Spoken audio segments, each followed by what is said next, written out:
show being modest. Now it's grams of the wax for my conscience. Brown James in LA, you're on college. I've been jumping on them planes like a hobby. Still moving with the pack like my partners. Put the John on them jets cause we wildin'. But the bowl is a party on the island. Moment of silence. So good, get back to the topic.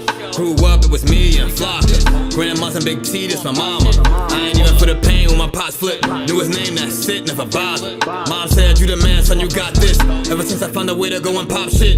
Hold up, blaze through a whole zip. Took a seat at the table of my first flip. Days in red roof with my first whip. Split the money with the gang, never post pics. Seen a change in the game, had to coach it. Never let them take my wangs in the mold, bitch. Ever made in a month, nigga. Used to serve him at the minute just to front, nigga. Goddamn. Had to grow up quick, I made my own rules. Had my first child, got it jumping with music. Can't really hang with nobody who losing. I thought by now that you would go and get it, but I could hardly see niggas this distant. Know you get cropped if you not in the picture. And I made that zag and went got a bag. Shots to the Henny and OG prescriptions, put rebel shit on the map. Took a leap from where I started at. Started ballin' now, Chris Paul and Cats. Got them steady calling for the mold, but I'm on a roll, gotta call him back. And that's all fact.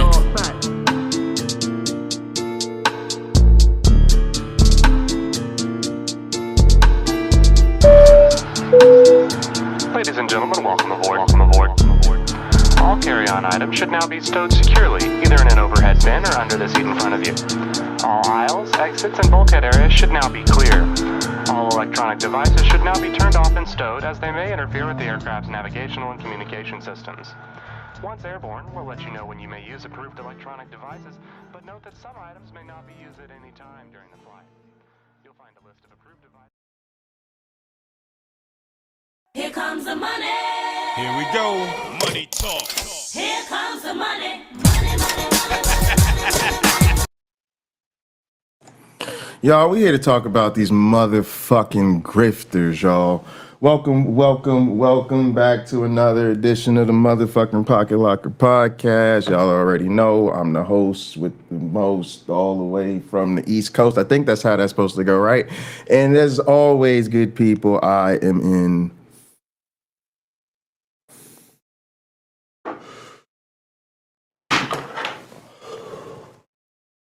airplane mode. Also to the gang, gotta show love. Cheers. Hope everybody's having a good fucking day. Mode, cheers, all that good shit. It's after hours. Let's get to motherfucking work. We don't have time to play today, y'all. Tired of the grift, y'all. Tired of the fucking liberals. Tired of the bullshit. Tired of motherfuckers that won't call out Christianity. This why I ain't fucking with y'all. This why y'all have no motion. This why there will not be a revolution. This is why there's no motherfucking accountability in the goddamn Epstein files. This why this culture fucked all the way up. This is why this country is shit fucked 17 ways from Tuesday.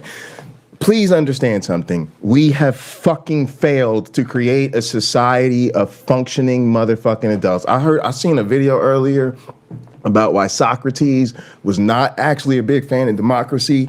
That motherfucker was on to something. What he understood was that when you make voting a motherfucking right for everybody just because your ass was born here, we fail to have any motherfucking standards. Okay, we fail to make sure motherfuckers are properly and sufficiently motherfucking educated, have the proper values, the right type of wisdom to motherfucking get it done.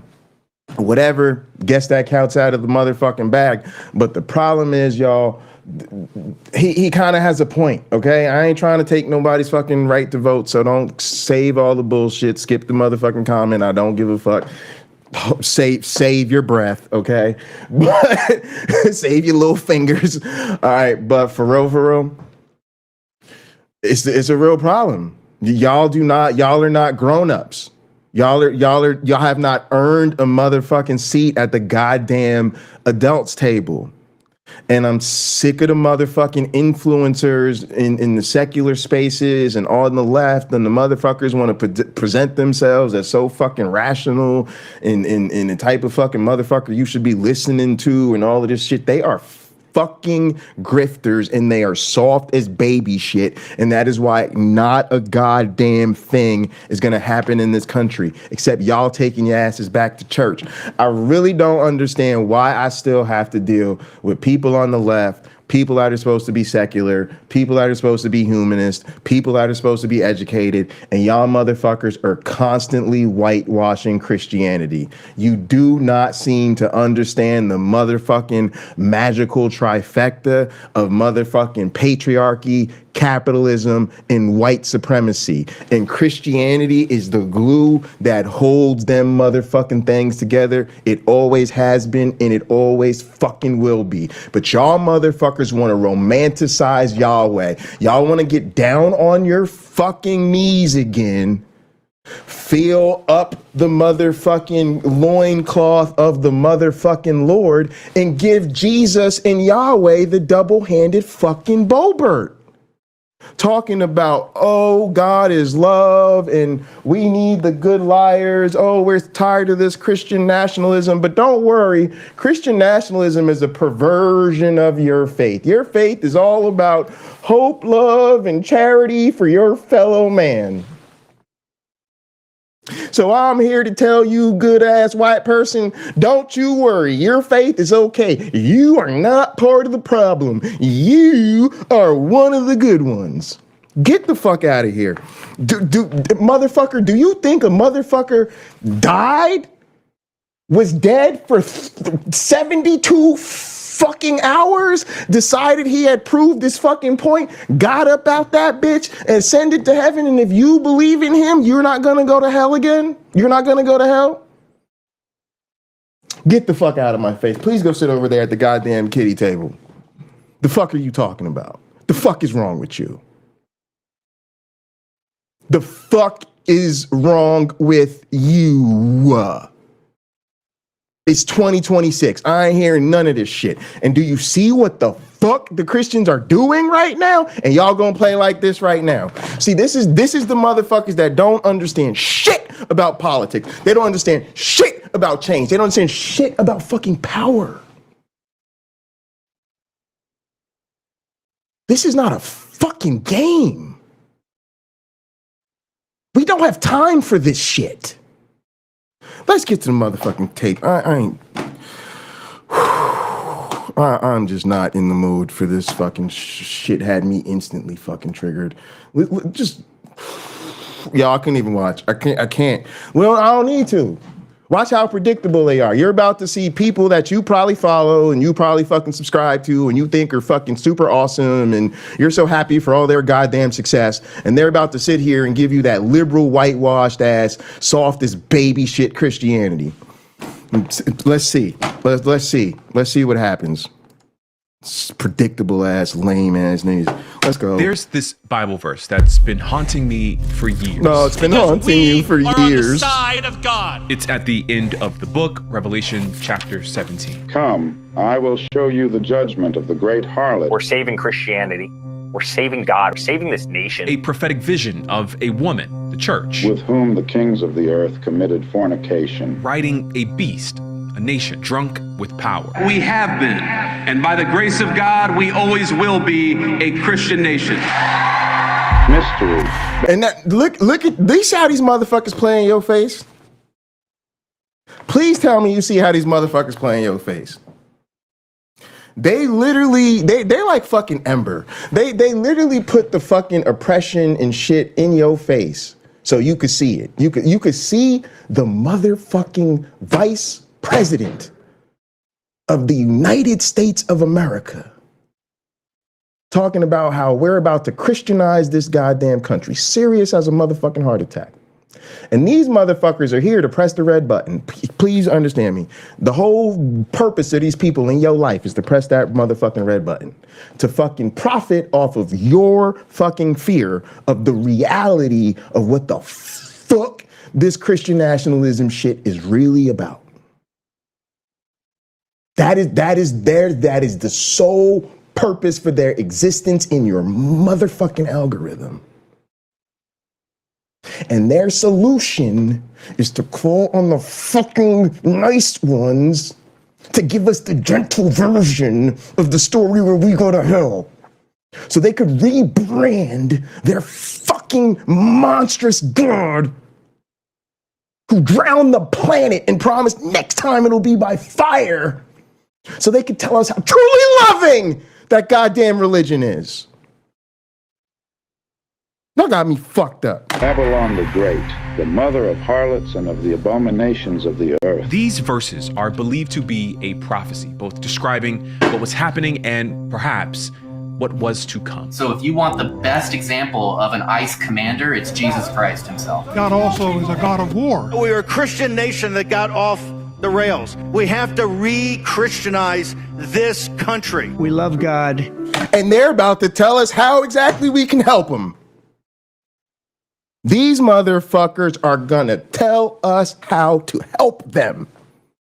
How to recruit ourselves into the fucking marketing department for Christianity. And we have to protect anything that is pro-God. Christian nationalism is unmistakably here, an unholy matrimony between religious power and political power. This movement has been on the rise for decades. Nigga, what are you gonna do about it, bruh? That's really what I'm wondering. Christian, you right. Christian nationalism is here. I'm glad you have eyes today. What is the fucking game plan, bro? But it could be argued that this is only the latest iteration of a pattern as old as the religion itself. Brazen religious leaders building and destroying nations in the name of Jesus Christ. It is abundantly clear to me that Christian nationalism worships one thing: power. I want Christians to have. He said it, y'all. He said Christian nationalism worships one thing: power. So okay, so y'all know what the game's about then. You do understand what the fucking ball is, okay? Okay. So you say you're playing the same sport we're playing. You understand this game is about power, you say. Okay, show me. Power, what does that mean? It means crushing our enemies. Mm-hmm. Woo! He said power means crushing our enemies. I hope everybody was listening, because he's right. Power is a game that yields no fucking prisoners. Power is about crushing our enemies. So if your motherfucking game plan does not involve crushing our motherfucking enemies, do not call me. Rewarding our friends. May we pray that our rulers here, rightfully instituted and given power by our God, wield the sword for the terror of evil men in our nation. We want the Bible in our schools where kids understand our nation's history and what has made this country great. And the Bibles are coming back into our schools. Make no fucking mistake about it. The Bibles are sometimes as alternative curriculum, sometimes as just, we just want to keep it over there in case anybody wants to read it. Or, maybe we just want to post the 10 Commandments up or have a little school prayer, just regular old good old American stuff.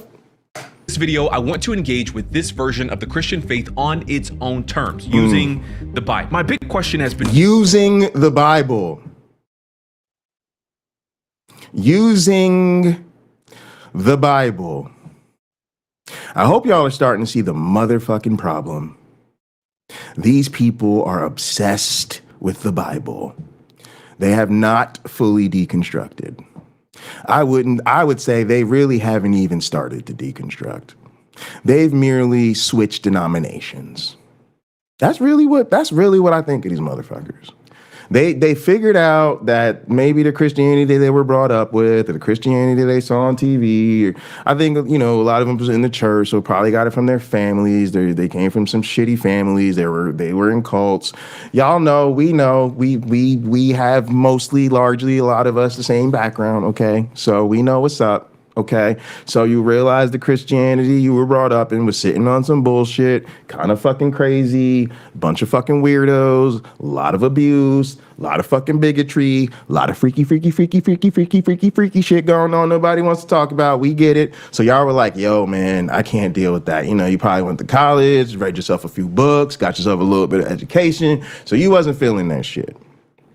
And so now you call yourself some kind of reformed or kind of secular. I think this motherfucker Garrison, to be honest, I think he low-key still identifies as a Christian. I'm not really sure. I've heard him talk about it in previous videos. To be honest, I really don't care because it really doesn't fucking matter.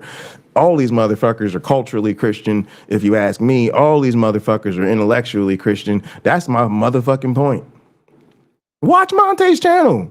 Watch Monty's channel. See if I'm fucking lying. Monte, look. You got the game on smash in terms of the arguments, staying on top of the news, the flavors. You know, she do comedy and music and you know, she cool. Like she know how to put it together and make great content. Applause. But you are obsessed with the Bible. I don't even be watching it. I be like, I don't even see this. I be telling you to don't even show me this shit, dog. I ain't got time for Bible study. Literally obsessed, always trying to correct the Bible and tell people they got the wrong interpretation of the Bible. Let me fix it right here. Let me show you how it really goes down. Y'all are obsessed with the Bible. And then again, y'all supposed to be in these secular spaces. You're supposed to be all sophisticated now. You're supposed to have done the debates 100,000 times. What's the number one rule we say with this fucking ridiculous ass fairy tale book? What's the number one criticism we have of motherfucking actual fucking these religious psychopaths when they try to argue? What do they try to do to prove the Bible? They use the Bible, right? And then we be telling them, you can't do that, dude. That's circular logic. You can't do that, dude. That's circular logic. You're trying to literally demonstrate the validity of the Bible using the Bible. So now what do these supposedly deconstructed motherfuckers keep fucking doing with us? They're gonna tell us how to fight the biblical people using our secular reason and the powers of science and kicking them in the nuts and telling them, get the fuck out of here with that fairy tale bullshit. No, we're gonna use the Bible. Y'all know, y'all watch our program. Y'all see me wanting to literally physically attack my one black friend for using the goddamn Bible on our goddamn show. But I have to remind myself, he's the co-host. It's his show too. He wants to talk about the Bible on this show. I'll let him talk about the Bible on the show. But goddamn it, this is my show. Nah, bro. What are you talking about, bro? That's your problem. You're still so obsessed with the fucking Bible, man. Let it go. Y'all always a fucking monster, bro. I could cherry pick scriptures too. What about the part where he murders everybody?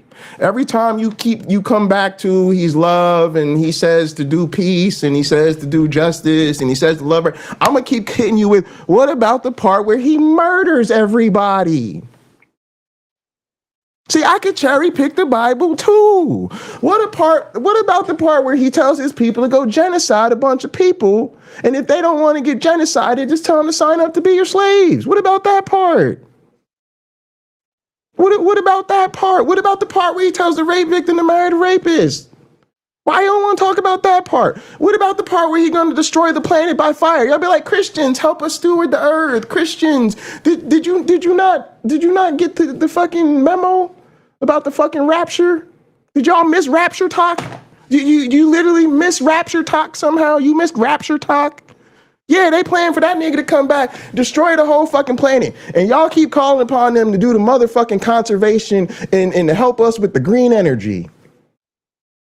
Y'all some dumb motherfuckers. What, if anything, does the Bible have to say about Christian nationalism's obsession with power? Does Scripture offer any insight into how believers should think about some of the teachings, the history, and the goals of the ideological movement that has seized control of the American political establishment? To help answer these questions, I reached out to a few people. My friend Dr. Jamar Tisby. If you want to understand the kind of society that I reached out to some other Christian whitewashers. White Christian nationalists at the top envision, just look at the Plantation Society. He got a cross over his shoulder. I already know what type of timing he on. I wanted to talk to someone who had lived as a Christian nationalist, so I reached out. Again, the most Bible-obsessed person I could find who also loves to whitewash Christianity and call upon the good liars to come save us. Cool. What a fucking power team you've assembled. To Monty Mater. She spent her formative years being trained to infiltrate the government and And I'd like to hear a little bit more about how long it took her to figure that out and get out of there. Because some of y'all real some of y'all was, woo, you were at quite an advanced age, all up in that Christian nationalism. Act a Christian nationalist agenda. Now she warns people against it. We were stockpiling arms against the government. Someday the Democrats are going to come and hold you at gunpoint and ask you if you believe in God, and it's your job to die for your faith. So in this video, we're getting into the weeds about what Christian nationalism is, what draws people to it, key parts of its history, what, if anything, the Bible has to say about it. And if you stick around, I'll tell you about the Christians who are fighting hard against this version of Christianity. I'll tell you about the Christians who are, with friends like these, who needs enemies? Tell me about the Christians that are fighting hard. And I guess these Christians, when they fight hard and they get rid of the Christian nationalist, and then all the Christians are still in power because we used the Christians and the Christianity to get rid of Christian nationalism. So now we don't have Christian nationalism. Oh, right. We just have a Christian nation. I get it. Cool. So I get rid of Christian nationalism, and my reward is a Christian nation. Y'all know, see, I circle back. I circle back for my longtime viewers. That's why my longtime viewers, they hang in there, because they know that the shit that I dropped fucking years ago is always going to come back. And I used to say it all the goddamn time. Nobody wants to be a Christian nationalist, but everybody wants to live in a Christian nation. They want their neighbors to be Christian. They want their teachers to be Christian. They want their scientists to be Christian. They want their doctors to be Christian. They want to go to the Christian grocery store, buy a car from a Christian in their church who sells cars. And they still gonna preach that same message where people like me who are not Christian go to hell simply for one fact and one fact only. That fact being, we are not Christian. You know who else isn't Christian? A whole lot of my students. Some of my students are Muslims. So please tell my Muslim students how great it's going to be to live in a Christian nation where everybody in power and everybody running business and everybody selling cars and everybody selling groceries thinks they're going to hell because they think Allah's God. How great would you feel living in Islamic State? What seems to be the problem? No, you don't know. You don't know. You haven't heard you ain't heard the updated version of Islam? Oh yeah, there's an updated version. Oh you think? Oh, y'all thought Christianity y'all were the only people bullshitting about your religious texts and remixing that shit to fit your own needs? Oh no, they all do that. Wait, you ain't heard? Judaism is a religion of peace. Judaism is a religion of tolerance. Judaism is a religion of accepting your brother and loving everyone. And so is Islam. Islam dope. Islam. I honestly, Muslims are pretty dope. Most of Muslims, I know they're pretty dope. You like most of your Christian friends, don't you? You like the Christian friends. It don't matter if it's true or not to you. You like your Christian friends. Well, guess what? I got some Muslims in my life. They're pretty dope, actually. Yeah, and they tell me all the time, nah, bro, Islam's cool, man. Islam is about, we preach tolerance and yeah, we have Islamic states. Yeah, we like our culture. We like to run things in our part of the world. Y'all run things over here. We run things over in our part of the world. But nah, you be cool, man. Come over. Come visit us in Saudi Arabia, dog. It's dope. You'll love it, bro. We got the boxing. We get the best wrestling pay-per-views. They do get the best wrestling pay-per-views. We got the best F1. You get the F1 too. We got the heavyweight championship boxing fight. You do be having the heavyweight championship boxing fights. We got all the big concerts. Y'all do be having all the big concerts. What's wrong with that? You'll be happy. You would love it, right? They're just God-fearing people that just wanna love God like y'all, right? It's all good. It's all good in the hood. Oh, you don't like that idea? I wonder what that's about. This is the rise and hopefully fall of Christian nationalism. Let's dig in. Okay, let me tell you about today's sponsor, Incogni. So while researching for this video, I got signed up for a random conservative newsletter. I have no idea how or why. I will not be giving them free promo. They're very whiny, very fundamentalist, very nationalist. Of course, I can just unsubscribe, but that doesn't get to the root cause of the problem, which is why I want to tell you about today's sponsor, Incogni. If you didn't know, there are thousands of data broker companies. Oh, I get it. I'm sorry. Grift. You're a grifter. I get it. Right. You're making that sweet grift paper. Got it. Cool. Information about your relatives. Oh my God. It's still more capitalism. When will the capitalism stop? Hey, let me mute it so I don't have to listen to that. Oh my God. It's fucking terrible. Please. When is that over? Oh my goodness, make it stop. Make it stop. Oh my goodness. All right, here we go. Allure of Christian nationalism. What is it about this ideology that— I don't know. It can't be Christianity. What is it? What is it that makes Christian nationalism so motherfucking appealing to so many people in America? I just can't imagine why a nation full of Christians, where most of the people are Christians, think that somehow this is now a Christian nation because most of the people are Christian, and therefore they should be able to make the government in their own image. Yeah, that's how they designed it, dumbass. This country was designed to be a fucking theocracy. Maybe you should study some fucking history. Maybe look into the people that actually fucking settled this country and why they settled this country and what they did when they got here. I'll give you a hint. It wasn't a motherfucking republic. That is what this place has always fucking been. This country is a cult. That's why, just like other cults, when all the people in charge are fucking doing crimes and, you know, doing stuff to the babies and the kids, when they're not doing some probably even weirder and worse stuff to the babies and kids, because somehow it turns out that the child fucking going on in this bitch might not even be the worst of what these people are doing with the children. I wonder if this country being a fucking cult has anything to do with that. Nah, it can't be. It can't be. It can't be that the same people who were screaming and crying about the babies and protecting the kids from the trans people and the queer people and the black people and the Mexican people and the Puerto Rican people and are losing their goddamn minds over the motherfucking greatest Super Bowl halftime show ever. Actually, I'm gonna go 1 and 1A with my man Kendrick Lamar. Let's face it, Super Bowl shows have been kind of on fire lately. They've been actually way better than the game. Let's just take a brief moment to just shout out the boy Bad Bunny, because that was literally the most patriotic fucking I hate this fucking country, but for those 15 minutes, I was actually low-key kind of proud to be an American, just because of the beauty of the culture and the celebration and the love and the vibes. It was fucking awesome. And of course, these assholes hated it. So now this fucking asshole is going to tell us about how actually we should actually be really excited to hang out with our good old Christian buddies. Awesome. Draws people in, which we will get to, but first we need to understand what it is. So this is the Jamar Tisby standard version of white Christian nationalism definition. White Christian nationalism is an ethno-cultural ideology that uses Christian symbolism to create a permission structure for the acquisition of political power and social control. You could have just said Christianity is Christianity, and we'd have been like, cool. What the fuck is wrong with these people? Like, they literally just try to like define these things. Do you see what they're doing, bro?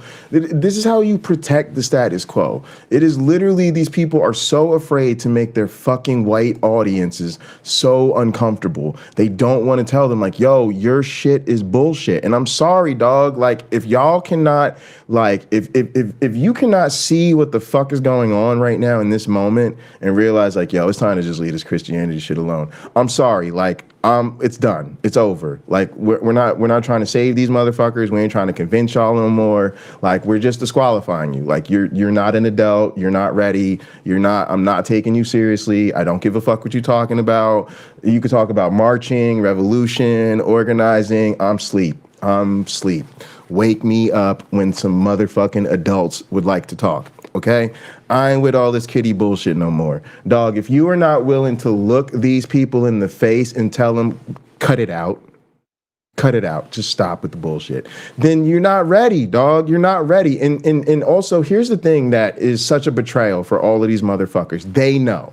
These are people who know it's bullshit, and they just keep psyching themselves into like trying to preserve it as like social cohesion and social glue and trying to bring out the better angels of our nature. Like, it's all of this philosophical bro bullshit, because at some level these people know these are fucking fairy tales. But what they don't realize is we will never have the type of modern society we're trying to build, dog. You cannot call upon good liars, because what you're doing is you're privileging their lies above everybody else's truth. Fuck everybody else's oppression. Fuck everybody else's lack of autonomy. Fuck what you see these people trying to do all up in our faces. And it would be different if it was like a conflict that actually did not have the difference between flagrant falsehoods and reality on the opposing sides. Like, yes, there are times when a basketball team that has to share one basketball has to like really go back and forth and like try to convince each other who actually is running the best play call. Okay, that's like some real shit. When you have a limited amount of resources, yeah, you're gonna have to figure out how to do that budget, and we ain't gonna be able to fund everybody's strategy. That's real shit. But when motherfuckers are trying to take over the goddamn world and burn society to the ground, and their motivation for doing so is something that's not true, grown-ass motherfuckers know to start there. Because again, like the man said, power is about crushing your enemies. So when my enemy is full of shit, my only job is to make sure everybody knows my enemy is full of shit and I can prove it. That's the only fucking strategy I want to hear from any of you.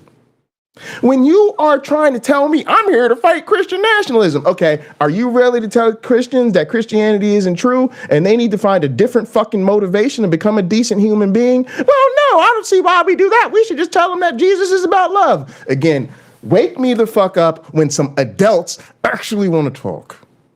Okay, so a couple of things about this definition. For one, not all Christian nationalists are white, and we'll talk about that part a little bit later on. But two, the average American evangelical Christian definitely couldn't rattle off a succinct, tidy, technical definition of Christian nationalism like Jemar Tisby just did. And that matters because much of the ideology's power and allure actually exists less in the technical academic definition and more in the story, the narrative that Christian nationalism tells about America and itself. So the narrative version is comes from Philip Gorski and Samuel Perry and their book. And then they give us some philosophical bullshit. So actually, the real issue doesn't come from, you know, so much the fucking Christians trying to fucking ruin everybody's goddamn life and take over the world. The real problem is that it's not quite exactly the way the academic philosophers like to break down. So let me give you the actual philosophical academic break. This is a grift. This is a grift, y'all.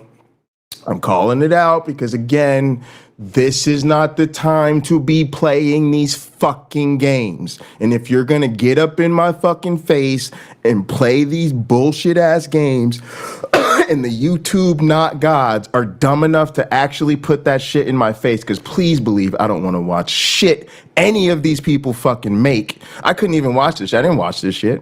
All I did was I saw who was involved. I read the title. I already knew what timing it was. Then I did what scientists do. I made a prediction and I tested my prediction. I said, I bet you this is sitting on some liberal ass whitewashing bullshit. And then I said, I ain't got time to watch the video because I can't watch it. Literally, this shit is painful to me. If I'm not in front of y'all, being in front of y'all is how I get through this shit. Because I'm sitting in front of you and I have to say things and people want to know what I think. When I really see shit like this on my YouTube, it's like, don't show me that again. Don't show me that shit again. Because it's garbage. I know it's trash. It's a waste of fucking time. It's a waste. I know it's such a waste of energy, a waste of time. I'm not even trying to give it a view. I'm literally like, unsubscribe. Don't show me this channel anymore. And then once in a while, y'all know how YouTube is, because y'all be trying to ditch people too. I know y'all be fed up with these motherfuckers. And somehow they shit just, you know, they do a big collab or some shit, and YouTube's like, I bet you want to see this. No, not really. I didn't ask for that. Nope, definitely. I didn't ask for that at all. But if you're going to be dumb enough to put that shit in my face, I'm going to burn that shit to the ground. The only problem I have is that really, like, God, I just want people to, like, show these people this shit. And then the funny thing is, I don't want to talk to these motherfuckers. I don't want to get chummy. I don't fuck with these people. So if they got something to say about what I say, then go ahead and say it. Because I said what I said about you on there. You could go ahead, make your little video, make your little shit. I probably ain't gonna watch it, but I'll probably watch it. Y'all really respond to me. I'm probably hear what you gotta say, because I know you're gonna be sitting on some dumbass bullshit. But that's like, I really don't care. Like, I don't even want to see. That's the thing too. Like, we free as shit over here because we don't fuck with nobody. We don't fuck with nobody. We ain't looking for no collabs. We ain't looking for no fucking guest appearances. We ain't trying to make no fucking appearances. I ain't got time to be going to y'all events. Y'all know what be happening at these events. You don't know they be throwing women down the stairs at these events. So I ain't going to no more of these fucking conferences. No more of these fucking little get-togethers. Y'all know me and the gang gonna link up. We just gonna link up. We just gonna find somewhere fun, link up, do some shit, get it together. Otherwise, y'all know we be chilling in work adventure. I ain't got time for this shit. Dog, also, I'm busy as shit. Get busy, y'all. Being busy a little underrated. I'm gonna be honest with you. It depends on what you're busy doing, right? Because you be busy doing some bullshit, but I'll be busy teaching. So when you're busy teaching, what you're doing is not bullshit, but it is a lot of work. So you be busy as shit, and then you be like, I ain't got the time for that bullshit. I'm teaching. All right, so that's my life. So anyway, we gonna hit play, because again, I got to get to sleep, because I got to get up tomorrow and do teacher shit. You see how it is? See, I literally just don't have time for the bullshit. The flag and the cross. They describe white Christian nationalism as a deep story. And I love that, because what people are doing is they're buying into a narrative, by which I mean they're not seeing like this list of white Christian Nigga, you are buying into a narrative. We are talking about Yahweh. I'll be really trying to figure out, bro, like, how are these people still talking about Yahweh? Like, y'all. Yo, I gotta laugh. You just gotta laugh, y'all, because if you don't laugh, you'll just throw yourself off a fucking bridge. Don't do that. I don't want you to throw yourself off a bridge, so I encourage you to laugh. But, y'all, these are grown-ass people. They are in skin suits that are well above the age of 18. And they know what the Bible is about. They heard the story of the flood. Don't trip. Y'all know they know that story.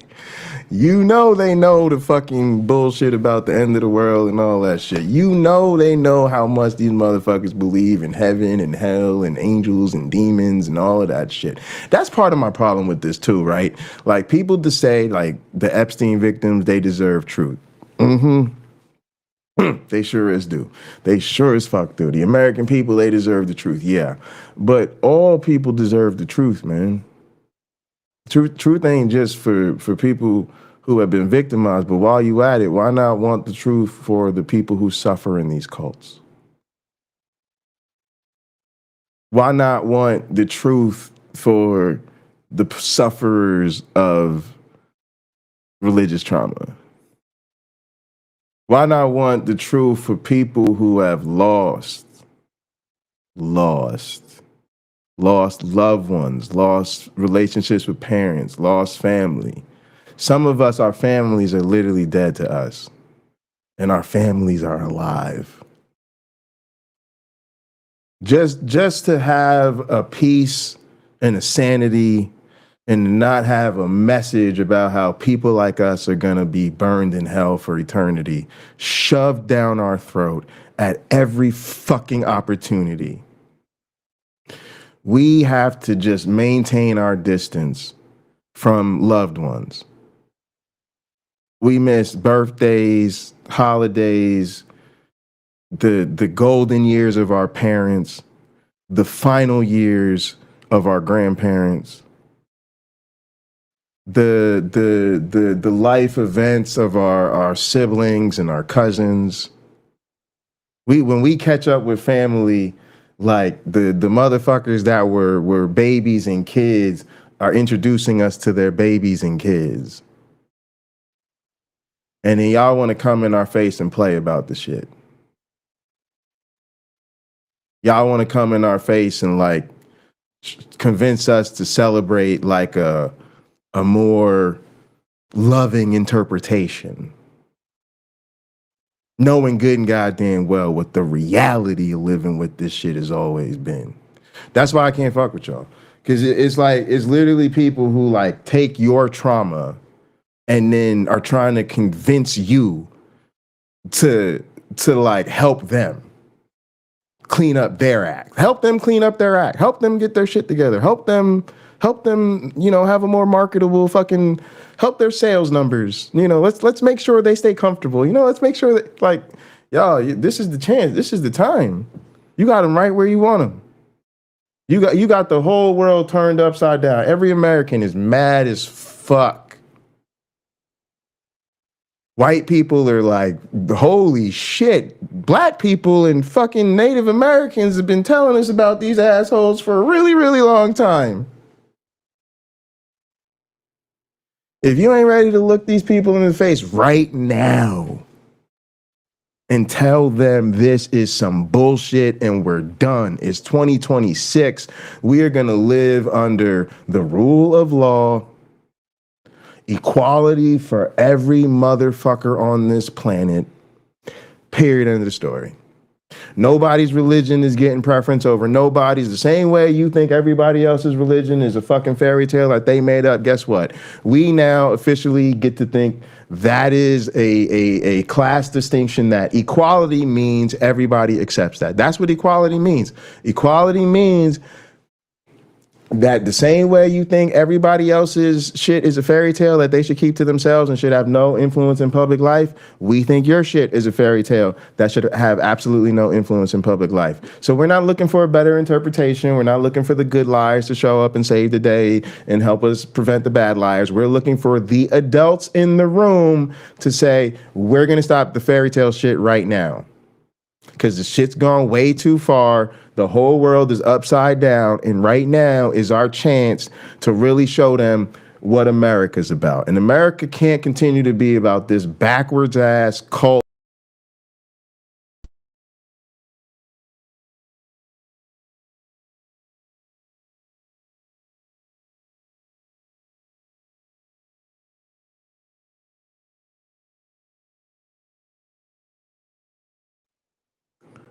All right. I don't know what the fuck happened. I saw it happen. Is the show still going? Hopefully we still live. I'm going. Y'all know how it is. We on that Uncle Bobby shit. First take only, motherfuckers. So yeah, I'm not with it. I'm really not. Like this shit, I'm not playing with this shit no more. I'm not playing with this shit no more. Especially after the shit I done seen. The shit I done seen in the so-called alleged atheist community, the so-called alleged humanist community.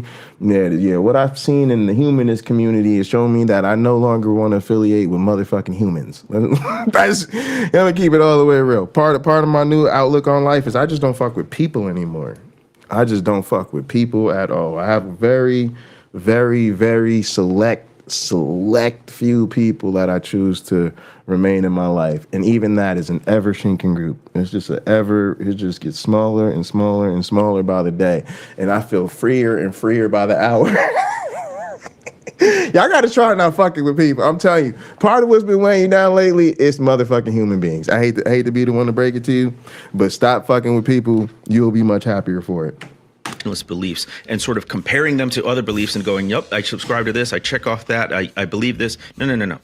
It's a story they're believing. So here's how the deep story of white Christian nationalism goes. America was founded as a Christian nation by white men who were traditional Christians, who based the nation's founding documents on Christian principles. See, this is where y'all start to do the bullshit, which y'all fail to acknowledge. What they don't want to talk about, y'all, that's pretty much, cool. And again, they play a lot of word games, because what they like to do is they like to basically talk about, well, the founders were deist and enlightenment and blah, snores. Okay, but again, it's word games, because again, the white Christian nationalists, they don't really give a fuck what words you use. Because again, power isn't about word games. That's your first problem. You think word games is the motherfucking solution. We're trying to tell you refusing to play word games is the only motherfucking chance you have right now.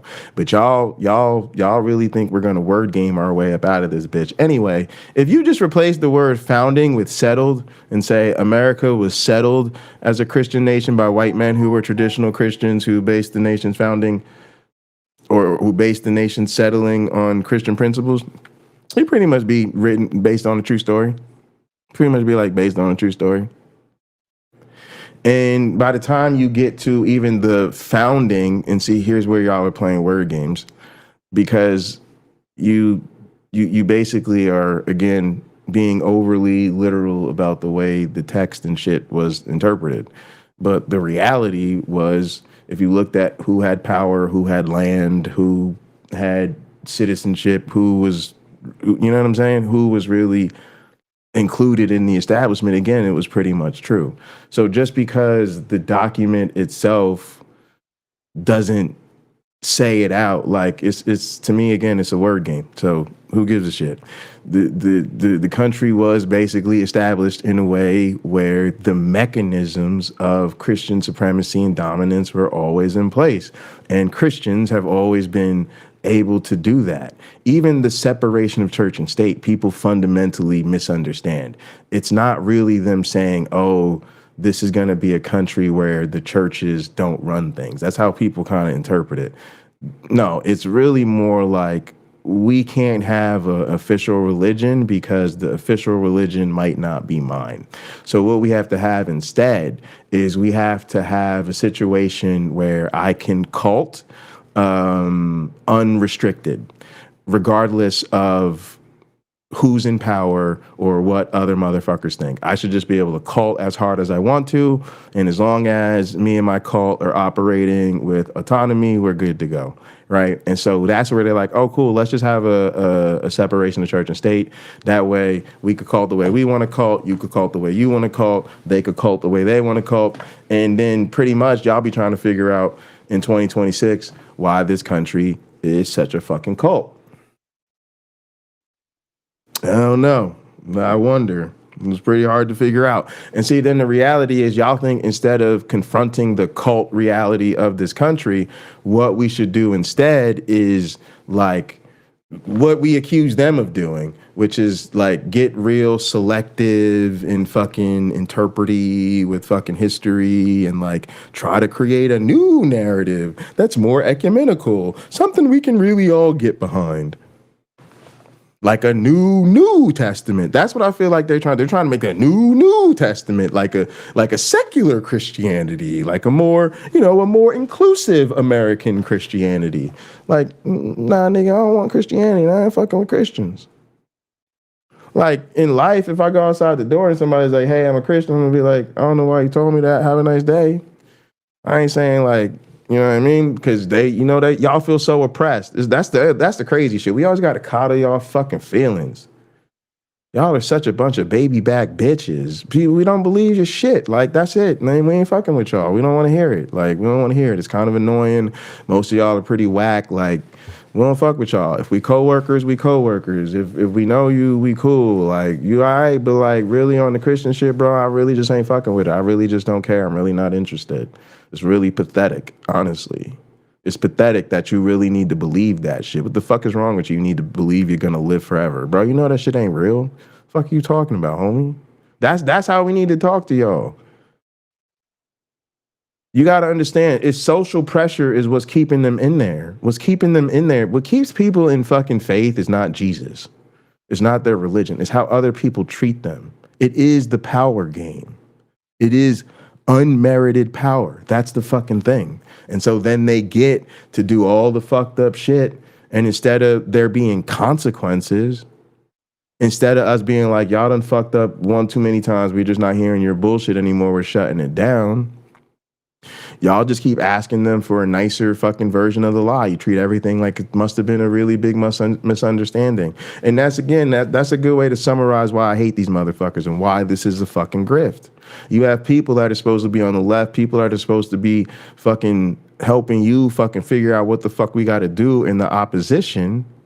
And their fucking plan is to explain how it's all been a big misunderstanding.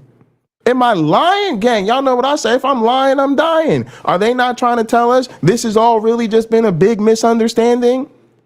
They've misunderstood what Christianity is really all about. Now we could all come together with the true interpretation and sing Kumbaya? Tell me I'm wrong.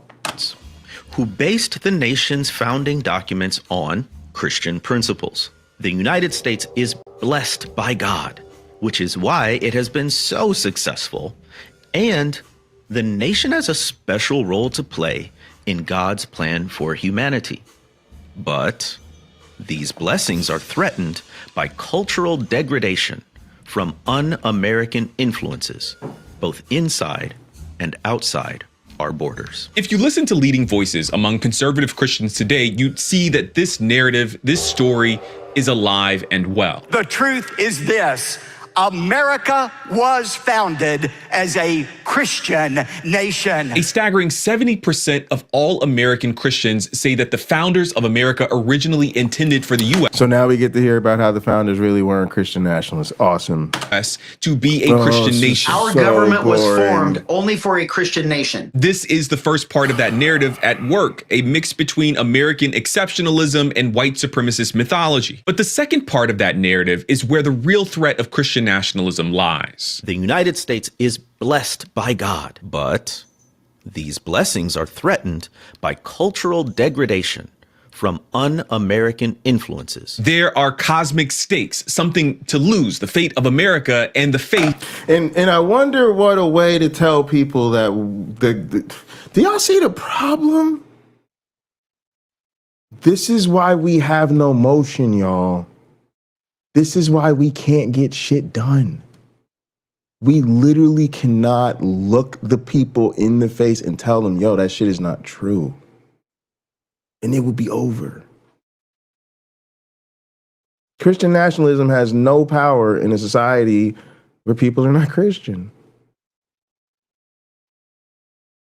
But if you're too afraid of offending people, if you're too afraid of hurting people's feelings, then you literally are putting their comfort and their ability to exist in a world that Christianity is ruining, unoffended, unaffronted, unconfronted, and you're putting that before stopping Christian nationalism. That's why my test is so fucking simple. If you're literally trying to stop somebody from doing something terrible, awful, and dangerous, and you're literally not willing to say it's not true publicly and confront them with the no, your shit's just empirically wrong. That's literally not how the world works. Sorry, it's over. That's and again, what about those of us who know that? What about those of us again who have survived these fucking cults? So you don't care enough to stand on business.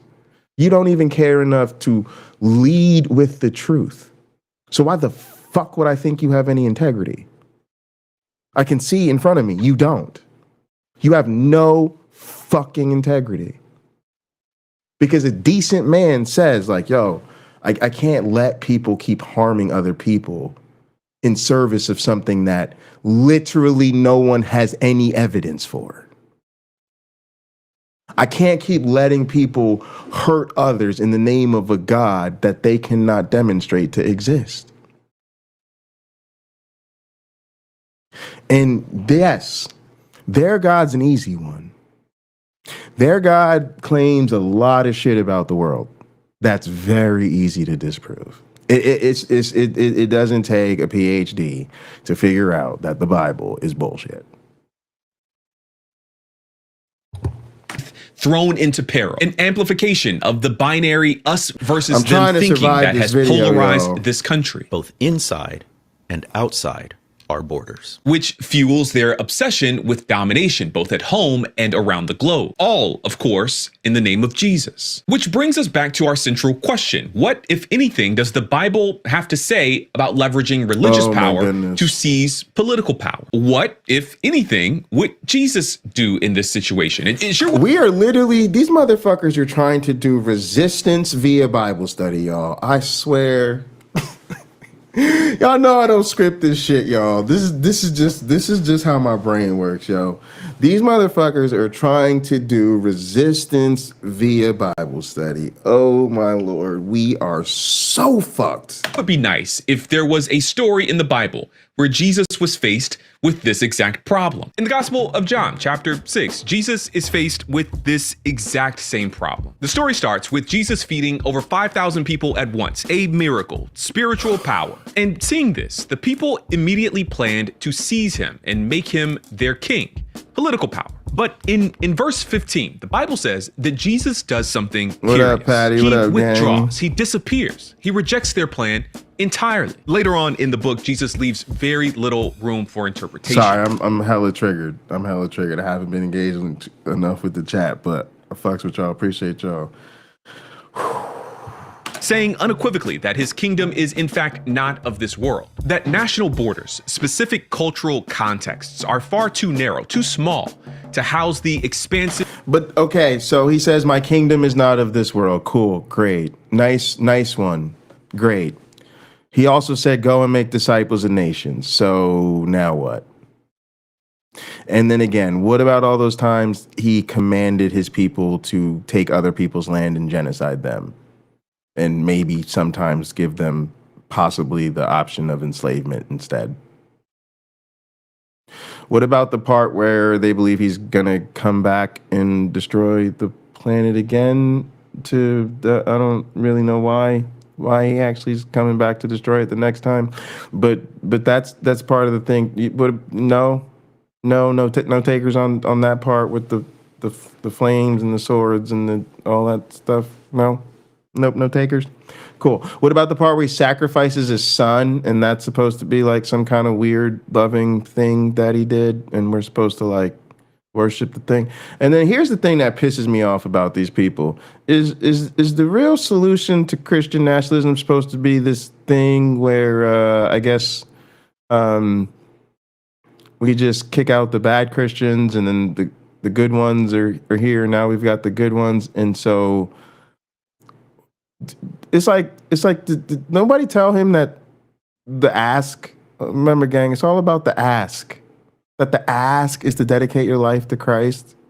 That's what they think we should all do. They all think we should dedicate our lives to Christ.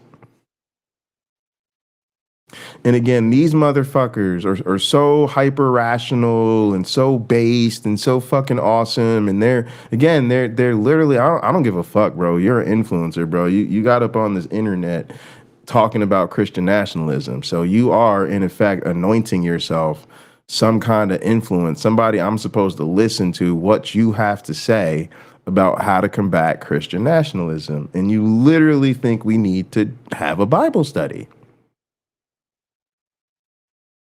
As if you forgot these people are asking us to dedicate our lives to their bullshit. And this is what I mean. How do y'all think this is how we combat patriarchy, capitalism, and white supremacy? How? When you're not willing to tell them it's not true. I'm sorry. This is the time. This is the time for principled atheism. I'm sorry.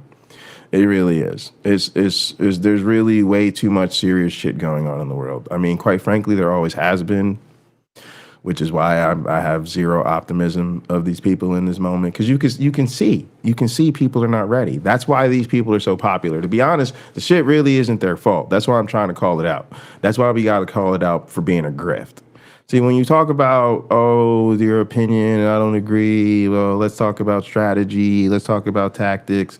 You miss again. You don't. No, again. Power is about crushing my enemies. So when I come for you, I'm not here to talk about your opinions. Okay, I'm here to call out your whole motherfucking existence and business plan. Okay, this is a grift. These are grifters. These are people who pretend to take principled stances when really they are taking marketable positions that are safe for their audience. And since they are completely audience captured because they are also lazy fucks who do nothing in the real world and are actually afraid of getting real jobs. Yeah, I went there, nigga. That's the real shit for all of y'all. There's this whole entire fucking influencer, small-time petty grifter class. Y'all are literally deathly afraid of being normal people with real jobs. So you literally just peddle intellectual sounding bullshit as some sort of high-minded critique on society when you have nothing to offer other than a petty obsession with the same Bible of the extreme forms of religion you claim to have left behind. Again, calling upon the good liars.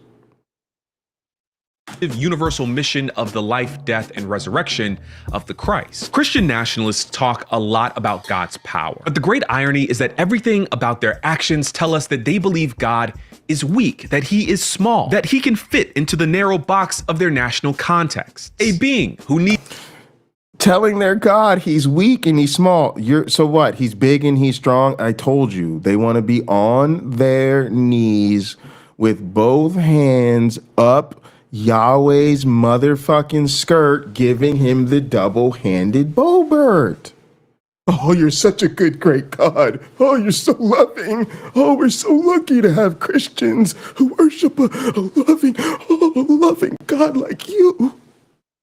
Needs Americans to defend him, to kill for him in order to save his religion. And I think I know what some people will say. What about the Old Testament, the nation of Israel? But even if you were to stretch Old Testament stories and apply them to today. Even if you were to stretch Old Testament stories, y'all, the liberal whitewashing. I didn't say not I didn't say not one jot or tittle of the law will be broken. That's what's allegedly fuckface Jesus said. So again, Mr. Whitewasher, if I'm not supposed to twist and distort and drag Old Testament into the New Testament, why the fuck did Jesus do it? Why the fuck do these motherfuckers talk about the 10 Commandments? And what was the Old Testament God? Remember, God's supposed to be perfect and forever and unchanging. But again, you're doing that whitewashing, just talking about how God changed and evolved and all of this bullshit. Y'all, again, with friends like these, who needs enemies? Hey, you still run into theological problems. This isn't theological a theocracy. problems. The sacrifice of Jesus fundamentally changed the old covenant system. The Great Commission of Matthew 28. He fundamentally changed the old covenant system. Are y'all hearing it? Please tell me you're hearing it. Please, I'm desperate to know that I'm not just fucking talking into a void. This is fucking ridiculous. Y'all, that's how it be when you're teaching. For real. I be talking to my students. I'm like, yo, tell me this is making sense to y'all. Sometimes we just need a little reassurance. Oh my goodness. 8 and verse 19 is neither coercive or violent, and it is certainly not nationalistic. If the folks in this Bible story, the ones who tried to fit Jesus into their earthly notions of king and kingdom, if these folks could be seen as misguided, then today's Christians who try to limit Jesus to fit into their notions of nation and nationalism, those folks must be seen as arrogant. Because again, it isn't about Jesus. Again, but thinking that you are a child of God, who God orchestrated the whole fucking history of the motherfucking universe so that he could sacrifice his son to himself, because you know the whole fucking narrative, right? But that was for you. He did that because he wants to save you. Because, you know, everything that has ever fucking existed and ever, you know, shared this thing we call life on this planet has died. But not you, not you, not you, not you, not you, not you, you.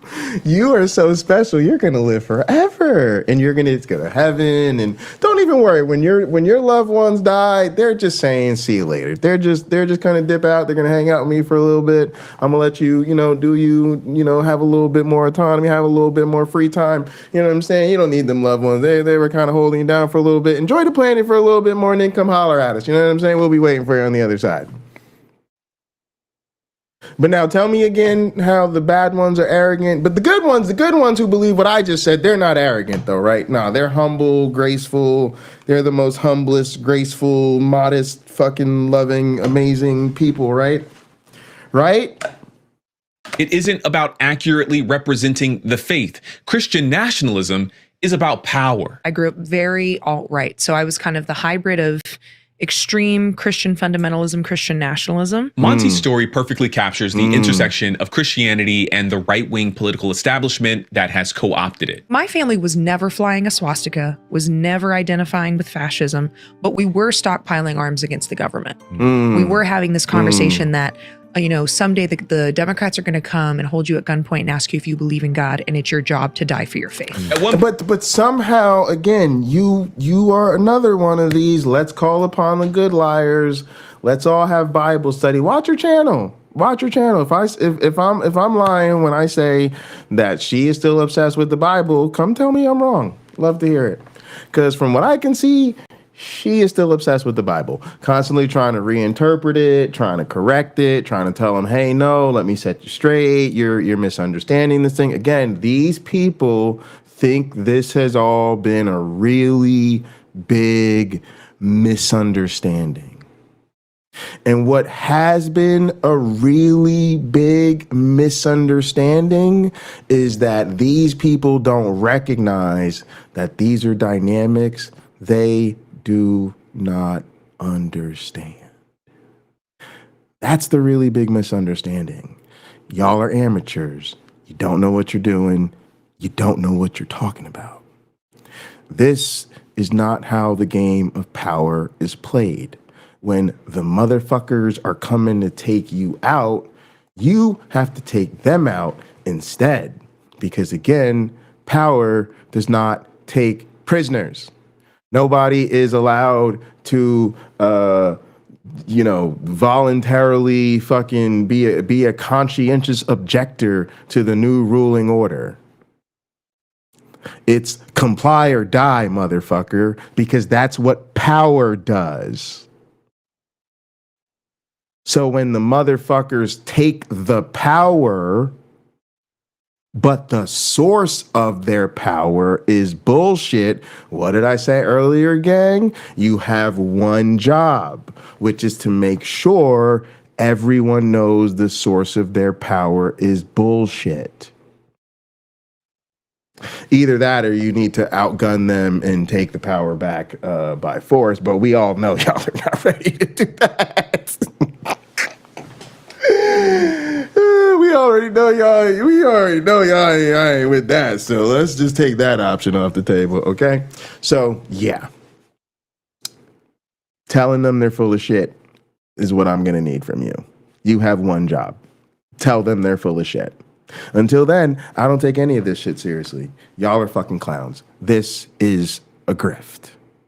Point, the Christian nationalist narrative shaped every part of Monty's life. My dad's plan for my life was to get me into law school so that I could get on the Supreme Court and overturn Roe. Wow. Like, that was my dad's vision for my life. It's important to say that Monty's story is more common than you might think. There's an entire name for this government infiltration. Yeah, and there's an entire fucking micro industry of these former, I guess, white supremacists who are like now basically spinning their stories of, oh my God, I used to be a white supremacist, but I realized it was super bad. Now I'm super based. Come follow me. I'll tell you how to fight fascism. And I'm sorry, but like, yes, I'm proud of you. You've made clearly very meaningful changes in your life, as a lot of us have. I know it's very difficult.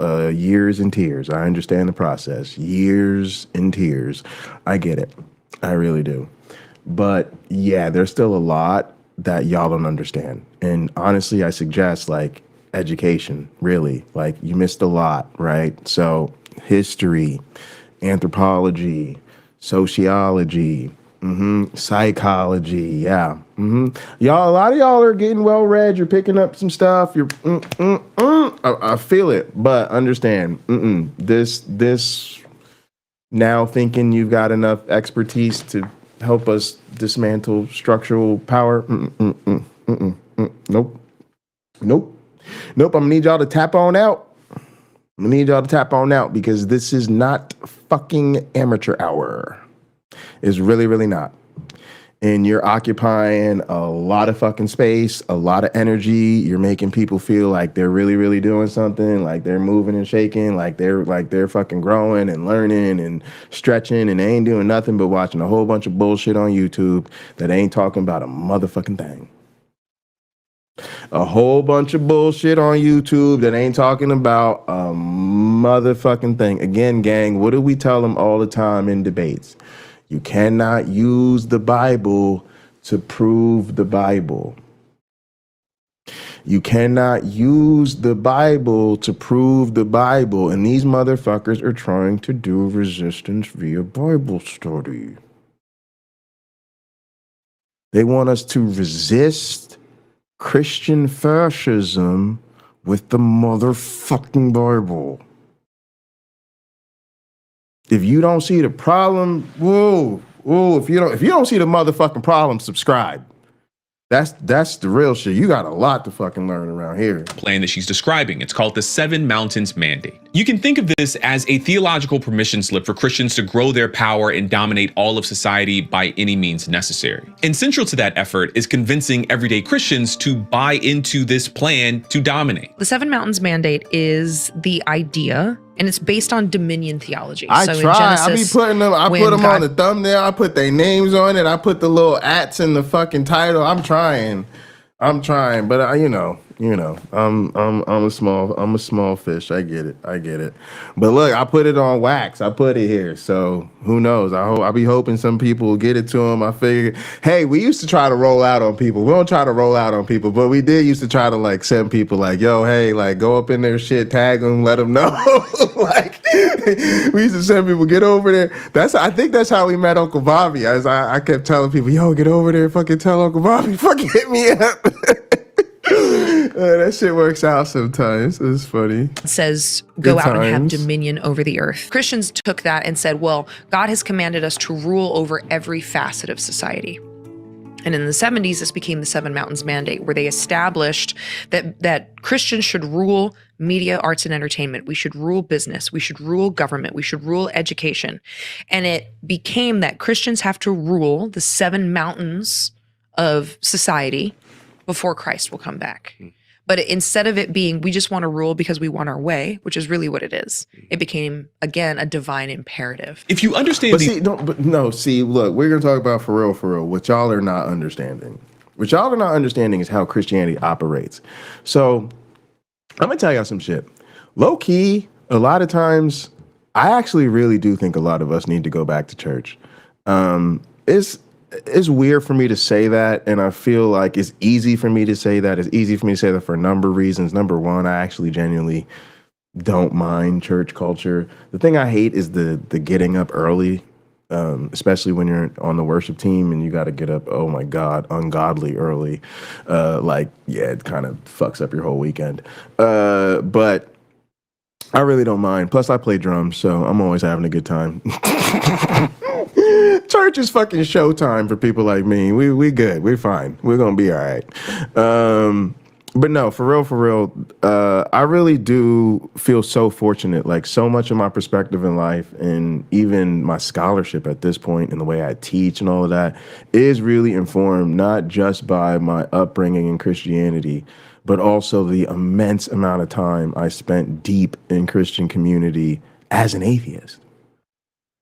And what it did was it really gave me an opportunity. Yes, it's one thing when you're a believer to be in it and kind of just really, really be in it. But a lot of people, they get out and then they're never around it anymore.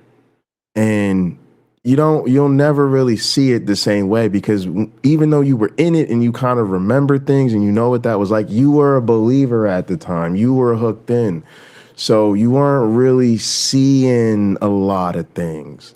When you really go back, and you got to go deep, like that's what I'm saying, y'all. When I'm talking about being involved in church, I'm still talking about being involved. I'm on the worship team. I'm on the sound team. I'm at fucking rehearsals. I'm playing for the college ministry. I'm at the conferences. I'm at the retreats. I'm in Bible study every week called a connection group. I'm at the parties. I'm here when they move. I'm at the baptisms. I'm in these people's lives, right? Because all of those things are where my bandmates are.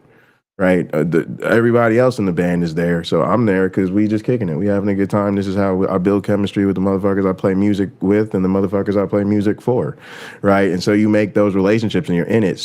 But you see it now. And then there's a lot of them that I'm close enough with that I would talk to about it, like the worship leaders and the pastor knew me and the pastor would go out to eat, and we would really have real conversations where I could really like say what I really mean to say. And like, he knows like, yo, we're friends.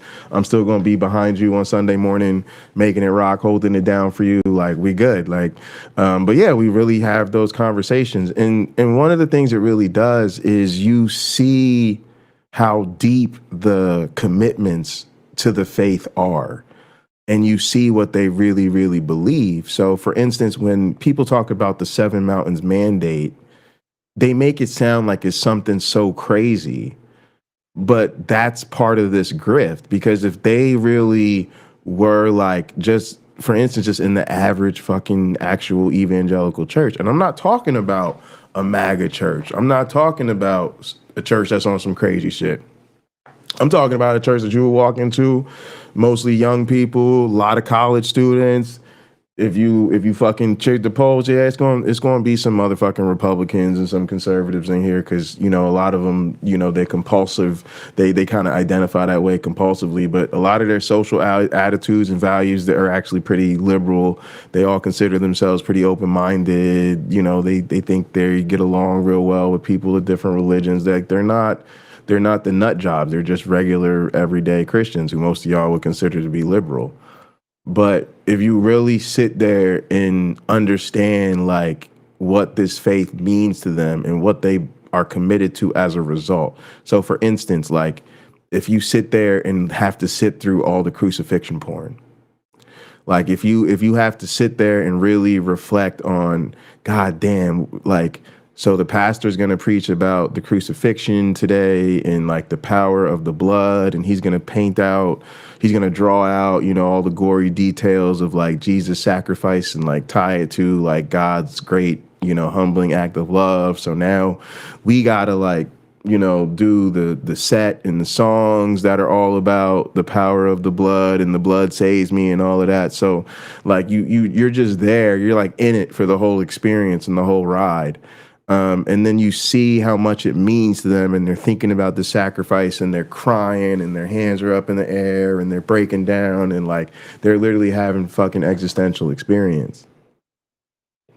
And so then literally you realize like, yo, this is a cult, and their lives are so obsessed with this. So they do, again, they want to do business as Christians. They believe that just being a good Christian means that you are dedicate your life to Christ. That's the real ask. Dedicate your life to Christ. So you have to understand that it's not some crazy psychopathic weirdos. Most people just think that's what it means to sincerely be a Christian. Most Christians believe that if there are little areas or different areas of your life that you're not really turning over to Jesus, you need to turn them over to Jesus. And maybe that's why you're still, you know, having certain spiritual struggles or certain sin struggles or certain difficulties with the faith. So, you know, when they coach each other, when they talk to each other, it's going to be like, yo, well, how much has, you've been putting, you know, God first in your finances? Oh, well, yeah, I'm struggling and da-da-da-da-da. And yeah, I am still, you know, spending money on UFC, you know, pay-per-view events. And, you know, I do, you know, me and my wife, we sometimes go out, you know, every weekend. And then, you know, sometimes we'll do the takeout one night and then we'll go out the next. And yeah, we're kind of spending, right? And they're like, well, brother, you know what I'm saying? You really got to decide, you know, if you're going to take care of your finances or if he's going to take care of your finances.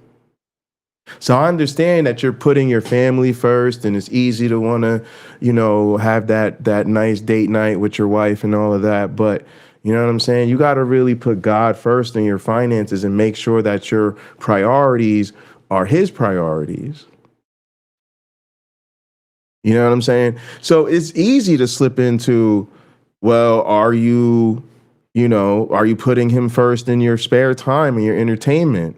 There's a reason PureFlix makes buku money.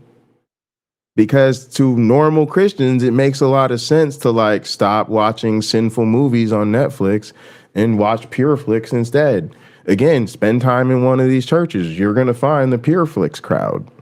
They're not as fucking weird as you think. They're not all hardcore fucking MAGA Christian nationalists. A lot of them are just normal ass people who take Christianity very seriously, think that that means dedicating their lives to Jesus because it's constantly preached at them that it means dedicating your life to Jesus. And they realize dedicating your life means, I don't know, dedicating your life.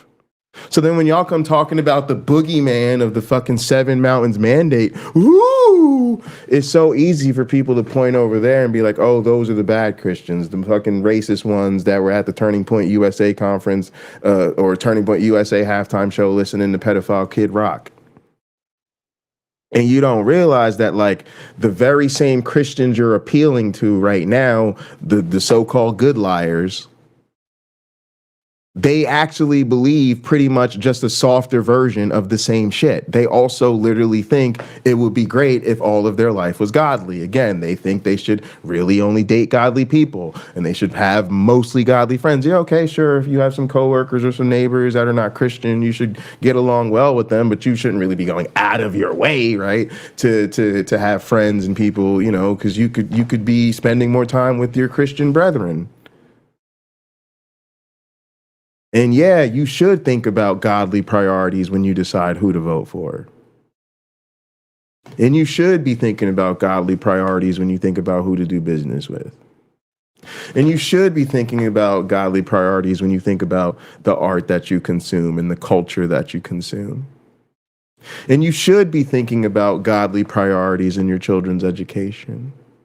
Matter of fact, are you prioritizing their education above their salvation? See, when you hear normal fucking people talk like that every fucking day, you start to get through your head how fucking serious these people are about this. And you start to realize if you really want to take power away from Christianity institutionally, you might want to lead with the not true part.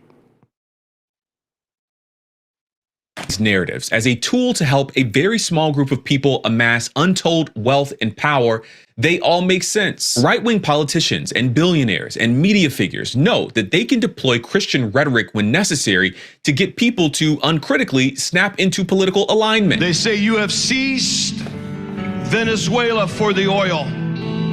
Yes, this is true. And the oil of the natural and the oil of the spirit is mine, says the Lord. A question that I've come back to time and time again is how so many Christians could find themselves wrapped up in this obvious grift, this thing that is such a strange distortion. Yo, that's the same thing I be wondering about your audience, bro. That's the same thing I be wondering about your audience, bro. Because what's funny about him is I've really never fucked with him. I think like probably after like maybe like the second, like, you know, I probably seen like a couple videos when I first heard him. I was like, all right, whatever he's talking about, whatever.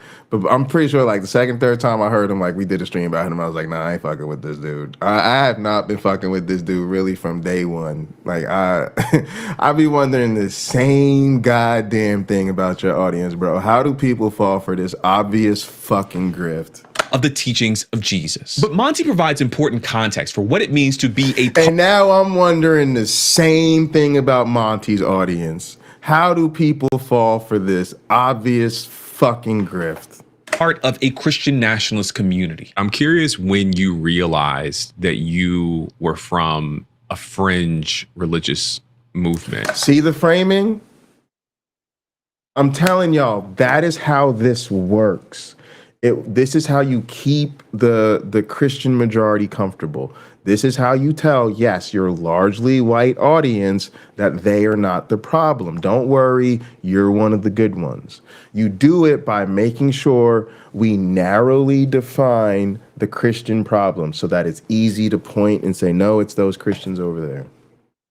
It's always the hardcore, fundamentalist, white, evangelical, alt-right Christian nationalists. Not you, those people over there. I was part of this crazy thing. We were stockpiling guns. They were talking about Joe Biden's going to show up with the CIA and take all your bullets. Not you, those crazy people over there. I was in the racist cult and we were trying to bring back the KKK. Oh, well, my other friends, he was in the cult where they handle the snakes and the 19 generations have died from snake bites, but we believe that God said we wouldn't be poisoned, right? So it's always easy to associate the problem with Christianity is that people are not doing it right. So the only people we really have to worry about is the people who are not doing it right. The people who are doing it right, they're not the problem. They're good to go. And again, you miss how the shit works. The shit has always worked like that. Again, if a predator looked like a predator, they would never predate. Okay, that's not me. That's the wise scientist and philosopher Uncle Bobby from Little Chrissy. You should have been subscribed. But he's right, and so what y'all failed to do is recognize the mask of the monster. You're expecting the monster to look like a monster, and since you were raised close to the monstrous looking version of the cult, you think deconstruction means leaving behind the toxic cult, the monster looking version. But now that you're disconnected from the religion altogether, in truth, you probably never really understood how deep the shit was in the mainstream, in the main line of the cult. So you think since you recognize your former self in the ugly looking Christianity, that it's only the ugly looking Christianity that's really the problem. And so again, I'm not trying to whatever. I guess I just don't give a shit if it hurts these people's feelings, but it's just like they're just not ready for this. Like I could just tell, like the read for me is very easy. Like they're literally, this is amateur hour. And whatever it is, whether it's some combination of shit they genuinely don't understand and also just a social unwillingness to go there, because again, they're now dependent on this. They now, like, this is what they're committed to is this life. And so they need the clicks, they need the views, they need to not piss off their audience. And they know what their audience wants to hear. And if you don't believe me, again, go to their channels and look in their comment sections. That's how I predicted what they were about. When I saw the title, when I saw who was in it, I already knew I was sitting on some bullshit. I made a prediction to myself that it was going to be some liberal whitewashing of Christianity fucking bullshit. And I did what the scientists did. I took in the data and saw if I was correct. And I didn't even have to watch the video. I went straight to the comment section. So I suggest you do the same. Go look and see who's in their comment section and what they're saying. It's a bunch of people celebrating how great this is and how fucking amazing it is. And it's a bunch of fucking, atheist, liberal motherfuckers, basically like, I don't fucking buy into this bullshit, but yeah, cool, let's have the nice ones step to the front. And a lot of fucking Christians, because that's where they're pandering to. It's a lot of fucking Christians who are, yes, amen, oh my goodness, this is so great, I'm so sick of people perverting my religion. Yes, I'm a Christian, and the Christian nationalism isn't about the Jesus I know. Like, and that's what this is about. That's what I'm saying. This is a grift. This is about making sure that a very mainstream audience that has barely passable sensibilities as human beings, so they're not, the vile racist or the vile fucking transphobes or the vile misogynist or whatever, but they are still totally sold out to the vile fucking religion at the heart and soul of all of this. And these people just want to make sure that those people keep watching them. And so they're unwilling to actually challenge the cult. They're actually unwilling to make clear to these people that they're not fucking with it anymore. So instead, they do their work for them. They construct the true, loving, liberal, woke Christianity that they wish they were raised in. They do the work themselves of correcting the Christian interpretation, so that that's the Christianity that remains, because they're not in this to end Christianity or to take Christianity down. Motherfucker, my mission is to destroy that shit. I'm sick of this. Their mission is not to destroy Christianity. Their mission is to help construct the Christianity they wish they were raised with. And if you fuck around and ask right, they literally might tell you that to your face. So believe them when they do. I didn't realize how extreme we were until I was out of it, because even at Liberty, a lot of people were like me, and the Liberty rhetoric fed into a lot of the pre-existing beliefs that I already had. When you're in a college and it's this big community that you think everybody thinks this way, it normalizes it for you. What I think she's saying is that right-wing Christian nationalism seems crazy from the outside looking in. Right-wing Christian nationalism. Again, as if everybody that goes to fucking Liberty is a goddamn right-wing Christian nationalism. You know who goes to Liberty? Mainstream fucking Christians. Like, this is what I mean. Like, they always, and especially because, again, I hate to say this, they know a lot of y'all are really not in touch with mainstream Christianity, especially not since you deconverted or left. And so they play upon the fact that a lot of people they know, again, a lot of people in our audience who have left Christianity are generally people who realize they were fucking with something that was some hardcore crazy shit. So they're out. So it's easy for them to win those people over because they can use like buzzwords like fucking Seven Mountains Mandate and Liberty University. And then people go, oh my God, that's the hair on fire, crazy Christians, right? And then that works for the softy Christians too, because they don't know any fucking better. And again, they've already been told that they're not the problem because they're the more moderate Christians. So they're just like, oh yeah, I don't know, you know, and so since their pastor doesn't come out and say Seven Mountains Mandate, right, or force them to go to Liberty University or whatever, they don't get it. But think about what she said. If you understood how much mainstream Christians go to places like Liberty University, she said she thought everybody around there thought like her. The truth is, they probably really didn't, at least not to the level of Joe Biden's coming to take our guns. But again, you don't really, you know, take in the full breadth of those things. And plus, you got to remember college is that type of thing where, you know, any college you go to, like attracts like. So if that's the type of shit you're on, then that's who you were probably fucking with.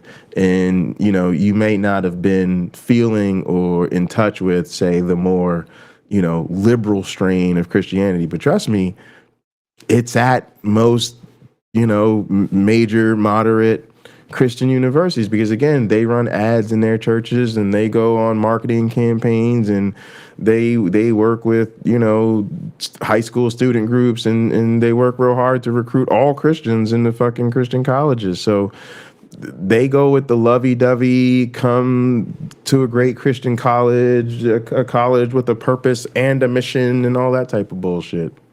But for many, this worldview becomes the water that you swim in. It's the culture. It's the way news is delivered to you. A grand mission of saving the world that you get to be a part of, something you're willing to die for. But most importantly, it's your community. So what they do is exactly. they trade y'all have to understand. It's like they keep laying out all the fucking issues, all the web, all of the fucking. It's like they're telling you all the fucking problems, but they won't dare get anywhere near the solution. Personal expression for social conformity, to have a sense of belonging. It's one of the things that keeps a lot of white people stuck in conservative Christianity, in conservative Christian politics, even white supremacy. Conservative Christian politics. My church is my community. It's the only community I have. If I walk away from this faith group, I lose my family. I lose everyone I've ever grown up with. But there is another. So now I hope you understand what I mean when I say these people are like the Democrats in this space, right? The same way I say liberal Christians are the Democrats of the church, these type of content creators are the Democrats of the secular world. They are paid opposition. They are here to lose. And you hear it. They are, again, the bad people are those Christians over there. So there's no desire, there's no interest, and quite frankly, there seems to be no capacity to fully standing 10 toes down on business, articulate the critical secular perspective. These are literally people who are unable, and because of their grift, also unwilling to name Christianity itself as the motherfucking core problem of what creates the type of culture that produces Christian nationalism. And again, that is largely because they themselves have no real clue how most Christians actually feel and think about Christianity. And if they do, they put that far out of their mind so that they can keep up this fucking grift. Because part of what a lot of grifters do is tell themselves the narratives that they need so that they can, you know, do this shit with a straight face. So that's why I have no interest in fucking palling around with people like this, because I know these type of slick motherfuckers, they always know the right thing to say. So, you know, they be trying to convince me that they genuinely think that, you know, most people, you got to meet them where they're at and they're acting in good faith and they're doing the best they can, and that these people genuinely, again, I don't give a fuck. I'm not here because of hearts and minds. I don't give a fuck what people think. I don't give a fuck what people feel. I give a fuck what the motherfucking results of your goddamn behavior are. And I know good and goddamn well we are not going to be able to save ourselves from Christian dominionism without telling these motherfuckers that this shit is not true. That is the only fucking job any of us has right now. Part of this power issue, particularly white power. I want to look at two defining moments in the last 160 years or so. I think they illustrate an issue that I believe is often left out of this conversation. We know that the period after the Civil War is called Reconstruction. Most people don't know what the period after Reconstruction is called. It's called redemption. In fact, in the first presidential election after the Civil War, the Seymour Blair ticket, president and VP candidate, ran on the slogan, "This is a white man's country. Let white men rule." This is immediately after the bloodiest war this nation has ever seen. And they're saying, you know what? Those 3.5 million black people who are now free, that's a mistake. And of course, they went under the religion of Christianity. They said, this is God's ordained way. So fast forward 100 years later, and according to the historian Randall Ballmer, evangelical... Now, I know what you're thinking. You're thinking, Jay, isn't that so great? Aren't we supposed to celebrate this? Here is this black guy, and he's telling us about the history of white supremacy and Christianity, and he's pointing out the history of these things, and he's going to educate us. No, first off, I don't give a fuck about your education. I don't give a fuck about your awareness. Part of the way white supremacy operates is by telling white people that the first thing we need to do is raise awareness. The first thing we need to do is have an education campaign so that more people are aware of the... Shut the fuck up. I don't give a fuck about your awareness. I don't give a fuck about your education. Fuck you. Fuck you. You know the world's fucked up. You don't need a fucking education. You need to goddamn do something. Fuck you gonna do? Fuck your awareness.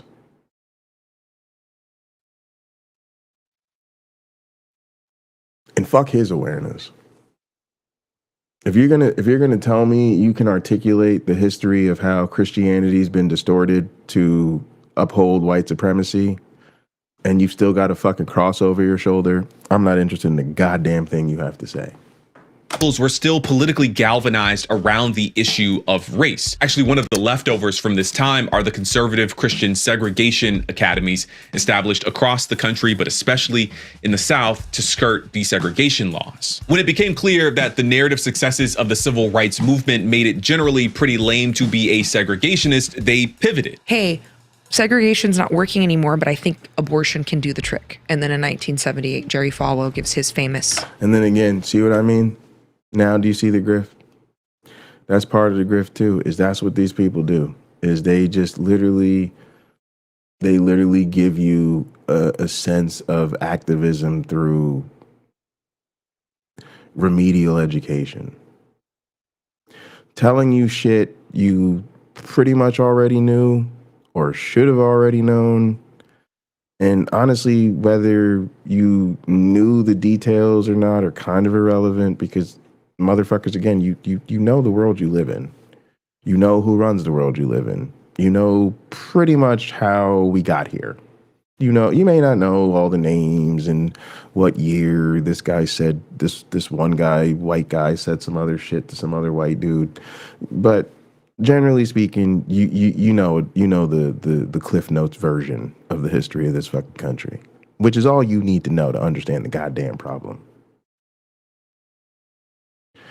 So what happens is these motherfuckers come on and give you this remedial education. Oh, did you know this? Did you know they did this? And it was really mean to black people. And then they figured, oh, it can't be openly racist anymore. Let's switch to abortion. Like, did you not know that?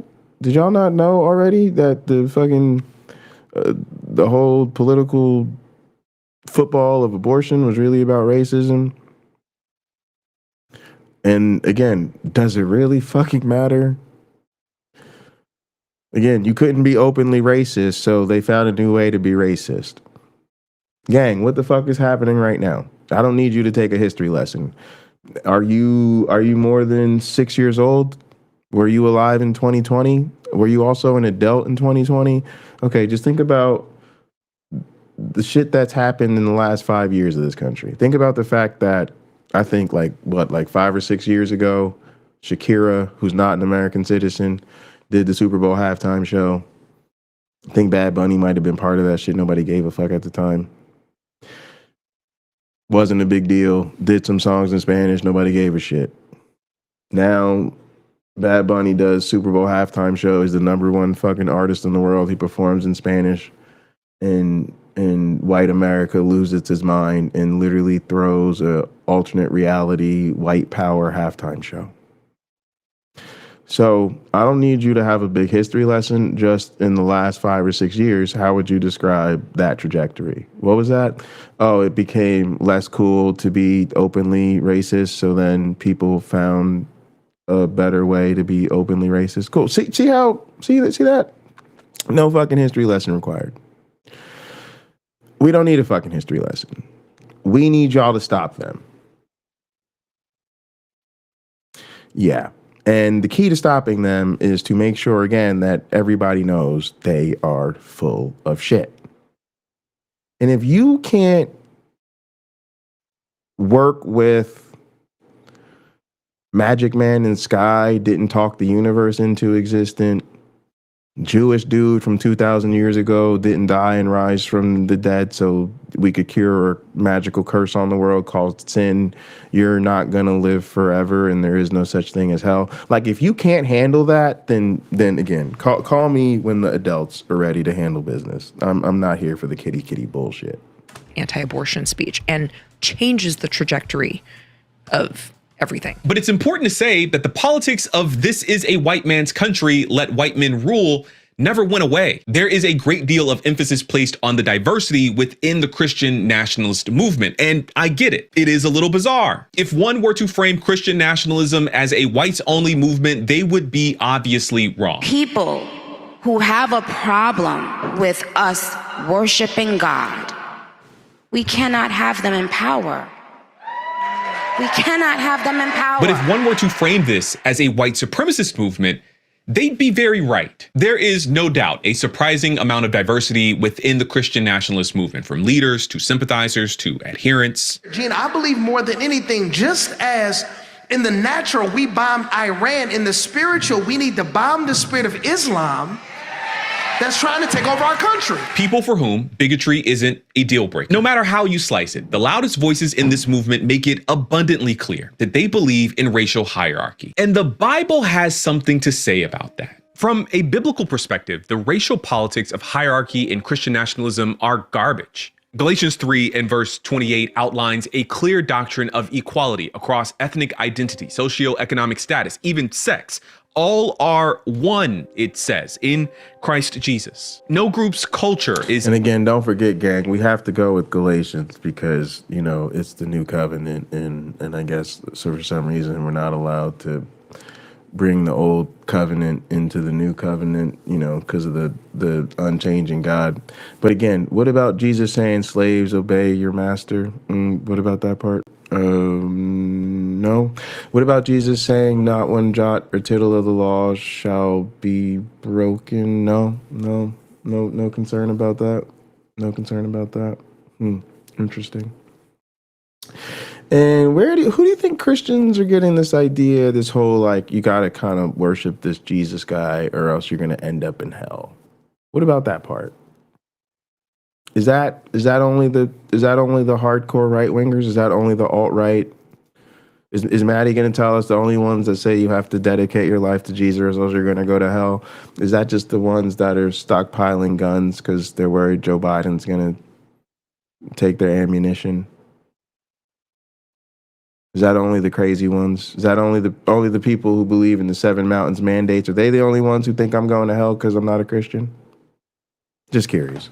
Inferior or superior to another, because all human culture is, biblically speaking, equally at enmity with God. And we know that to some degree, the first century church understood this. Paul famously tells the people of Corinth that he, quote, became all things to all men that he might save some. To Jews, he became like Jews. To those unfamiliar with the Jewish law, he became like those people. He exhibited the exact opposite of the culture. Oh, you mean the same way Christians are playing your dumbass now? And I hate to tell y'all this, Christians are playing y'all. Oh my God, Christians are playing y'all. These Christians are playing y'all. Listen, are all of them down with all the bullshit? No. But there's a lot of Christians that are going to say what they need to say when they know who they're talking to. So when they're talking to you, they're cool, they're not racist, they're pro-LGBTQ and all that bullshit. When they're around the other crowd, it may still be true that they're not going to vote against your rights. But if you really ask them, they'll tell you things like, well, they do believe God created us male and female and that God doesn't make any mistakes. Now, you could take that to mean what you want, but if you recognize that as the liberal whitewashing of transphobia, ding, ding, ding, that is the correct answer. But again, they're not going to vote for Trump, so they'll tell you, no, and again, they may even rock with you to the Pride Parade, okay? And if you press them on it, well, it's just what I believe, and a lot of times, even with the homosexuality thing, they'll tell you they actually do think it's a sin. Yeah, a lot of them. They may not vote against your rights. They may not say it to your face because they're trying to be polite. But yeah, if you really were to really ask them about their beliefs, they'll tell you, yeah, they know the Bible says it's a sin. Now they may, not understand, you'll get his ways are higher than ours, and that's what it says, and I'm a sinner too, and I don't think your sin's any great. You'll get the fucking marketing speech, bro. But trust me, a lot of these Christians, they not nearly as woke as they try to put on, y'all. They're really just not. They're really just kind of baby back little bitches who kind of try to talk a little bit more liberal when they're around liberal people, and they try to talk a little bit more biblical when they're around their biblical people. And again, if you've ever seen how mainline, the kind of Christians you think are safe and cool, really, really talk when they're around each other, yeah, you'd understand what I'm talking about. Cultural bluster that has come to define some of the loudest voices in Christian nationalism today. The characteristics that mark black culture as a generalization, in the same way Paul's talking about Cretans on Crete, they are evil, murderous, violent, bestial people. The white Christian nationalist obsession. Again, pointing out the racists to shame their political opponents. So for him, it's okay to point out the racism because it's the racism of the right. Bro, what about the fact that they brought your black ancestors over here on a slave ship named Jesus? Now, what do you think you should do to honor them? That's why I ain't got no love for these coons. These grifting ass butter biscuit tap dancing coons who were sold out to their white liberal fucking audiences that they want to fucking fight Christian nationalism by helping Christians make this a Christian nation, by Christianizing the nation with the good Christianity, the nice kind. With inferior and superior culture is just bigotry. The life and teachings of Jesus tell a story of a Jesus constantly challenging the bigotry of his time. From crafting positive images of Samaritans, eunuchs, tax collectors, and fishermen, to his near constant inclusion of women. Jesus is effectively the chief diversity officer of the New Testament, whether these guys like it or not. And they do not like it, not one bit. They have, whether these guys of women. Jesus is effectively the chief diversity officer of the New Testament,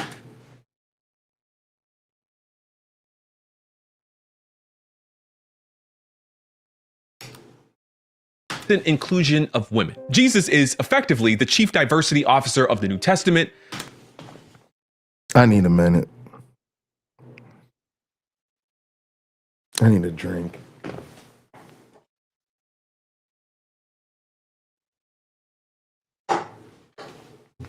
I can't believe I just heard what I just heard.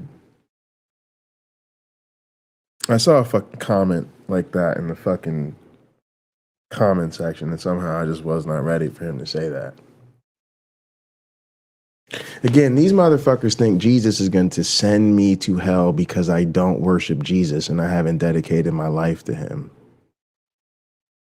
They brought, again, our ancestors to this country on a slave ship named Jesus. And this motherfucker, in the year of our not Lord 2026, just told us that Jesus is the chief diversity officer of the New Testament. Is that what the fuck you... Inclusion of women. Jesus is effectively the chief diversity officer of the New Testament, whether these guys... Oh my God. Oh my God. He's broken. He's lost. He's lost. He's lost. He's done. He's cooked. There's no hope. There's no coming back from that. There's no hope for these people. There's no hope for this country. There's no hope for this country. And the sad part is that is exactly the narrative them fucking mainstream liberal ass whitewashers. This is what I mean about the liberal whitewashing of Christianity, yo. We are literally living in a fascist hellhole with Christians literally ignoring the largest pedophile ring in the history of the world, run by the goddamn president of the United States of America, as his Christian nationalist movement just fist fucks the entire planet. And these motherfuckers want to fight Christian nationalism with a Bible study centered in the fucking delusion that Jesus is the chief diversity officer of the New Testament. Forget him calling that woman a fucking dog. Again, these motherfuckers cherry pick the Bible just like the other side. They are the most cherry pickingest ass niggas. That's what he does. He is still on Master's plantation. You heard what I said, motherfucker. You are still on Master's plantation.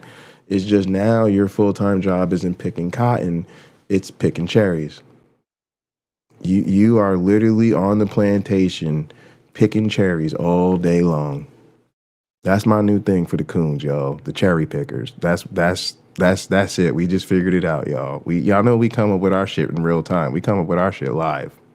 We just came up with the new shit. These motherfuckers are on the virtual plantation of social media, cherry picking for master all day long. Like it or not. Grift. And they do not like it, not one bit. They have an increasingly violent obsession with hegemony. A core part of the Christian nationalist agenda is a contraction of who is considered. He comes to bring not peace but a sword, where he's the motherfucking chief diversity. Y'all gotta come get your boy, man. Who subscribes to these people, man? Look, I'm hoping that some of y'all that are subscribed to these people, you're starting to see why you shouldn't be. I'm just telling you, these people, they gassing you up with nowhere to go. They gassing you up and they ain't going a goddamn place. Yes, the kingdom of God is multicultural, but no, this does not mean that every nation has to represent every culture. The truth is, hot take, we do not see the importance of ethnic diversity within nations or local churches anywhere in scripture. Nowhere. Removing opposition, stamping out inclusion, demanding uniformity is the Christian nationalist baseline. Again, all in the name of Jesus. And something about that just doesn't sit right with me. Okay, heavy video, lots of things happening in the world. I'm checking in on you. Are you good? Are you good? Bitch, Okay, no. I No, want I'm to not leave you good. with What the something fuck is you positive. talking The last about? thing I want Ain't for none of you this is shit to come away positive. from this video thinking that this is all there is to Christianity in America. Despite Christian nationalism's seeming ascendancy, there are still plenty of Christians who are actively and unapologetically fighting to align their public witness with the teachings of Jesus. That's why I teach the Bible studies, and granted they're virtual, but it becomes this group. I had 3,000 people attend my last study. Wow. And, you know, and we always have Gang, I be telling y'all, if I'm lying, I'm dying. If I'm lying, I'm dying. The gang. I be trying to tell y'all. Look, I'm a scientist. I told my students, man, look, you gotta be willing to be wrong. So when you're willing to be wrong, sometimes you just roll the dice. You just play the game of life. And today's one of them days. I played the game of life, y'all. I just rolled the dice. Like, I didn't, like, a lot of times we don't really watch videos, you know what I'm saying? But usually, you know, it's like some bullshit or some news shit or whatever. So you kind of already know what's going on. But with these two, I tried to play the video when I first saw it, and I was like, I can't watch this, because I just knew what it was going to be, and it's so painful. So I was like, I got to just go live, because there's no way I'm going to be able to fucking watch this without my head actually just explode. I'm gonna just spontaneously combust if I have to watch this on my own. But again, like, I didn't even watch it. I just saw the title. I saw who was involved. I saw him say he was collaborating with her. I already knew it was going to be some liberal, whitewashing, Bible-obsessed, Christian spinning nonsense. All I did was go to the comment section, read a few comments, like, exactly what I thought. Came on here and go back and rewind the stream. We made the prediction. We said there's going to be some liberal, tap dancing ass, liberal whitewashing nonsense. And what did we get? A bunch of liberal ass tap dancing nonsense. Now, like, I would like to strike that up to my extraordinary genius, my true brilliance. I have to say, I only really feel even a little bit intelligent when I do something that actually requires some motherfucking intelligence. That was not a display of intelligence. That was not difficult. That was not hard. That was challenging. That was too easy. That is how easy the read on these people are. As soon as you see a dumbass title like Christian nationalism versus the Bible or whatever the fuck they called this bullshit, as soon as you see these tap dancing ass whitewashers in the fucking title, then you just know what time it is. You just gotta already know what time it is. So to make it a little bit interesting, we just rolled the dice, predicted it, planned the live stream, and what do you know?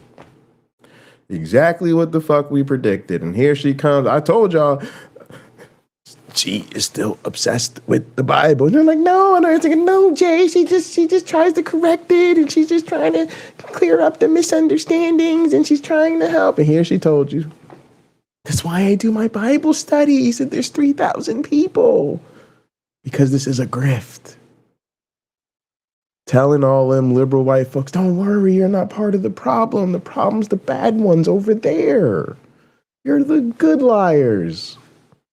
the disclaimer. I'm like, hey, if you get hateful or aggressive, I'm kicking you out. But if you have questions, you're welcome here. Whoop, well, you heard that. I'm not invited to the fucking Bible study. Y'all know hateful and aggressive is the only gears I have. I have hateful, I have aggressive, and then I have turbo hate and aggression. So I have hate, aggression, or both in overdrive. Yeah. There are preachers, especially black preachers. There are creators, musicians, authors, and scholars, all boldly speaking out against the way Christian nationalism bastardizes and co-ops faith to push its hollow political agenda. And make no mistake, gang, this is Yahweh. This is I drown the whole world and promise to do it again by fire. This is dedicate your life to me and worship me, keep my commands or you're going to hell, Yahweh.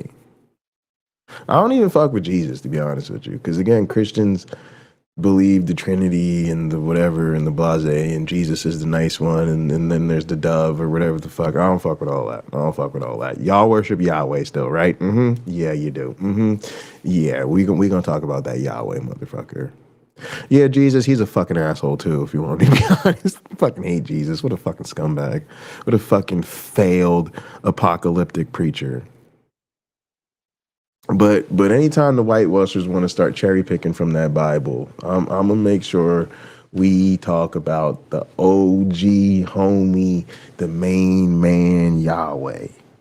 it is hollow. Christian nationalism tells a spiritually hollow story where God needs to be defended by a nation, a story that requires the accumulation of narrow human political power to carry out God's goals. Again, where the fuck did they get that idea from? Behind all of the overly spiritualized language, the large edifices, the pyrotechnics, behind all of that is a void, a bottomless pit of hypocritical consumption that will, I assure you, crumble. In fact, we're beginning to see the cracks form among even— And don't worry, watching this motherfucker isn't hypocritical consumption. Oh, these fucking grifters. Most enthusiastic supporters of this administration. Which brings us back to the text I told you about at the beginning of the video, the one that some people believe prophesied all of this. Despite all of the apocalyptic imagery in the book of Revelation, the story— So it's just apocalyptic imagery in the book of Revelation, right? Nothing to see here. Story doesn't end there. In fact, it ends on a strangely hopeful note. In the end, the story culminates with a faithful community of believers who survive all of this. The Bible says that they don't defile themselves, but they follow the example of Jesus. That they are truth tellers who are saved ultimately, not by their political might. Truth tellers. But by their God. They're truth tellers who are not saved by their political might, but by their God.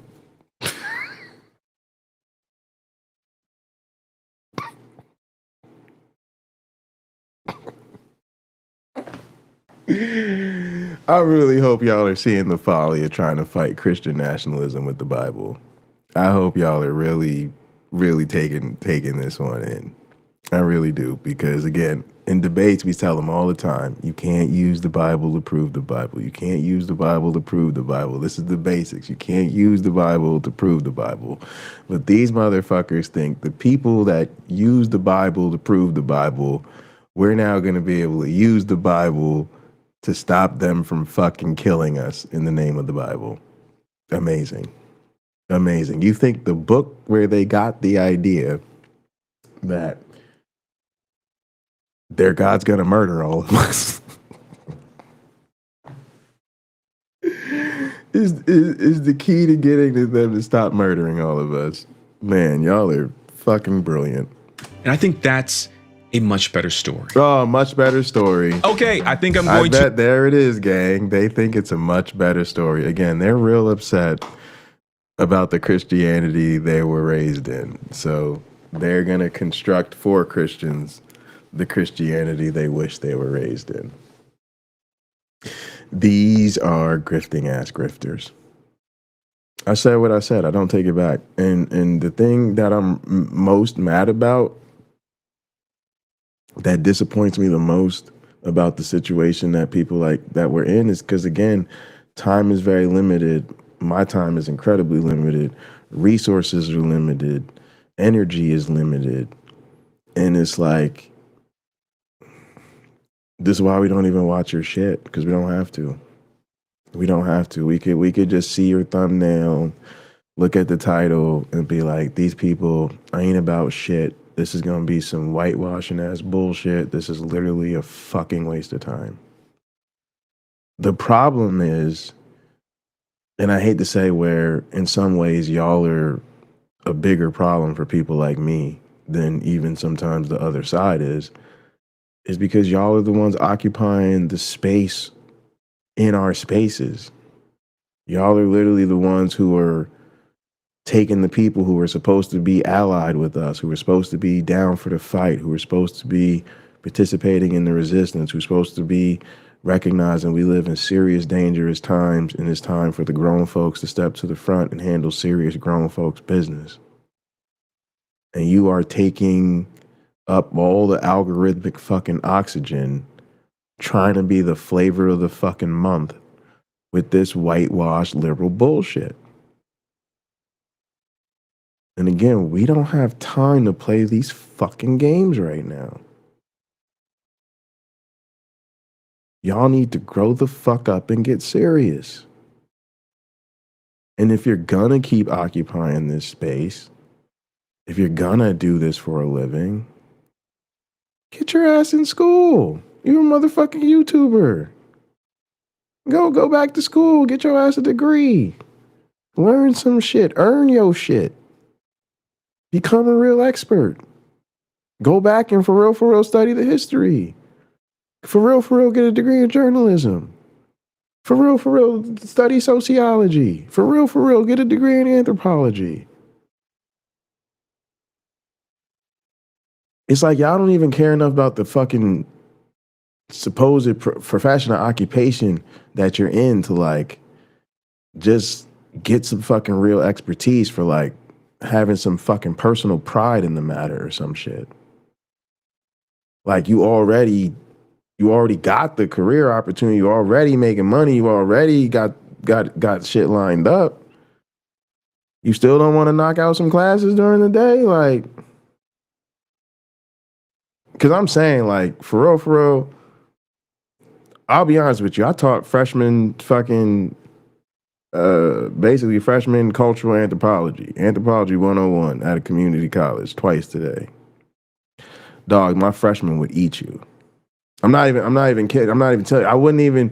I literally wouldn't even take like my like upperclassmen that I teach at like the major R1. I wouldn't even take my upperclassmen.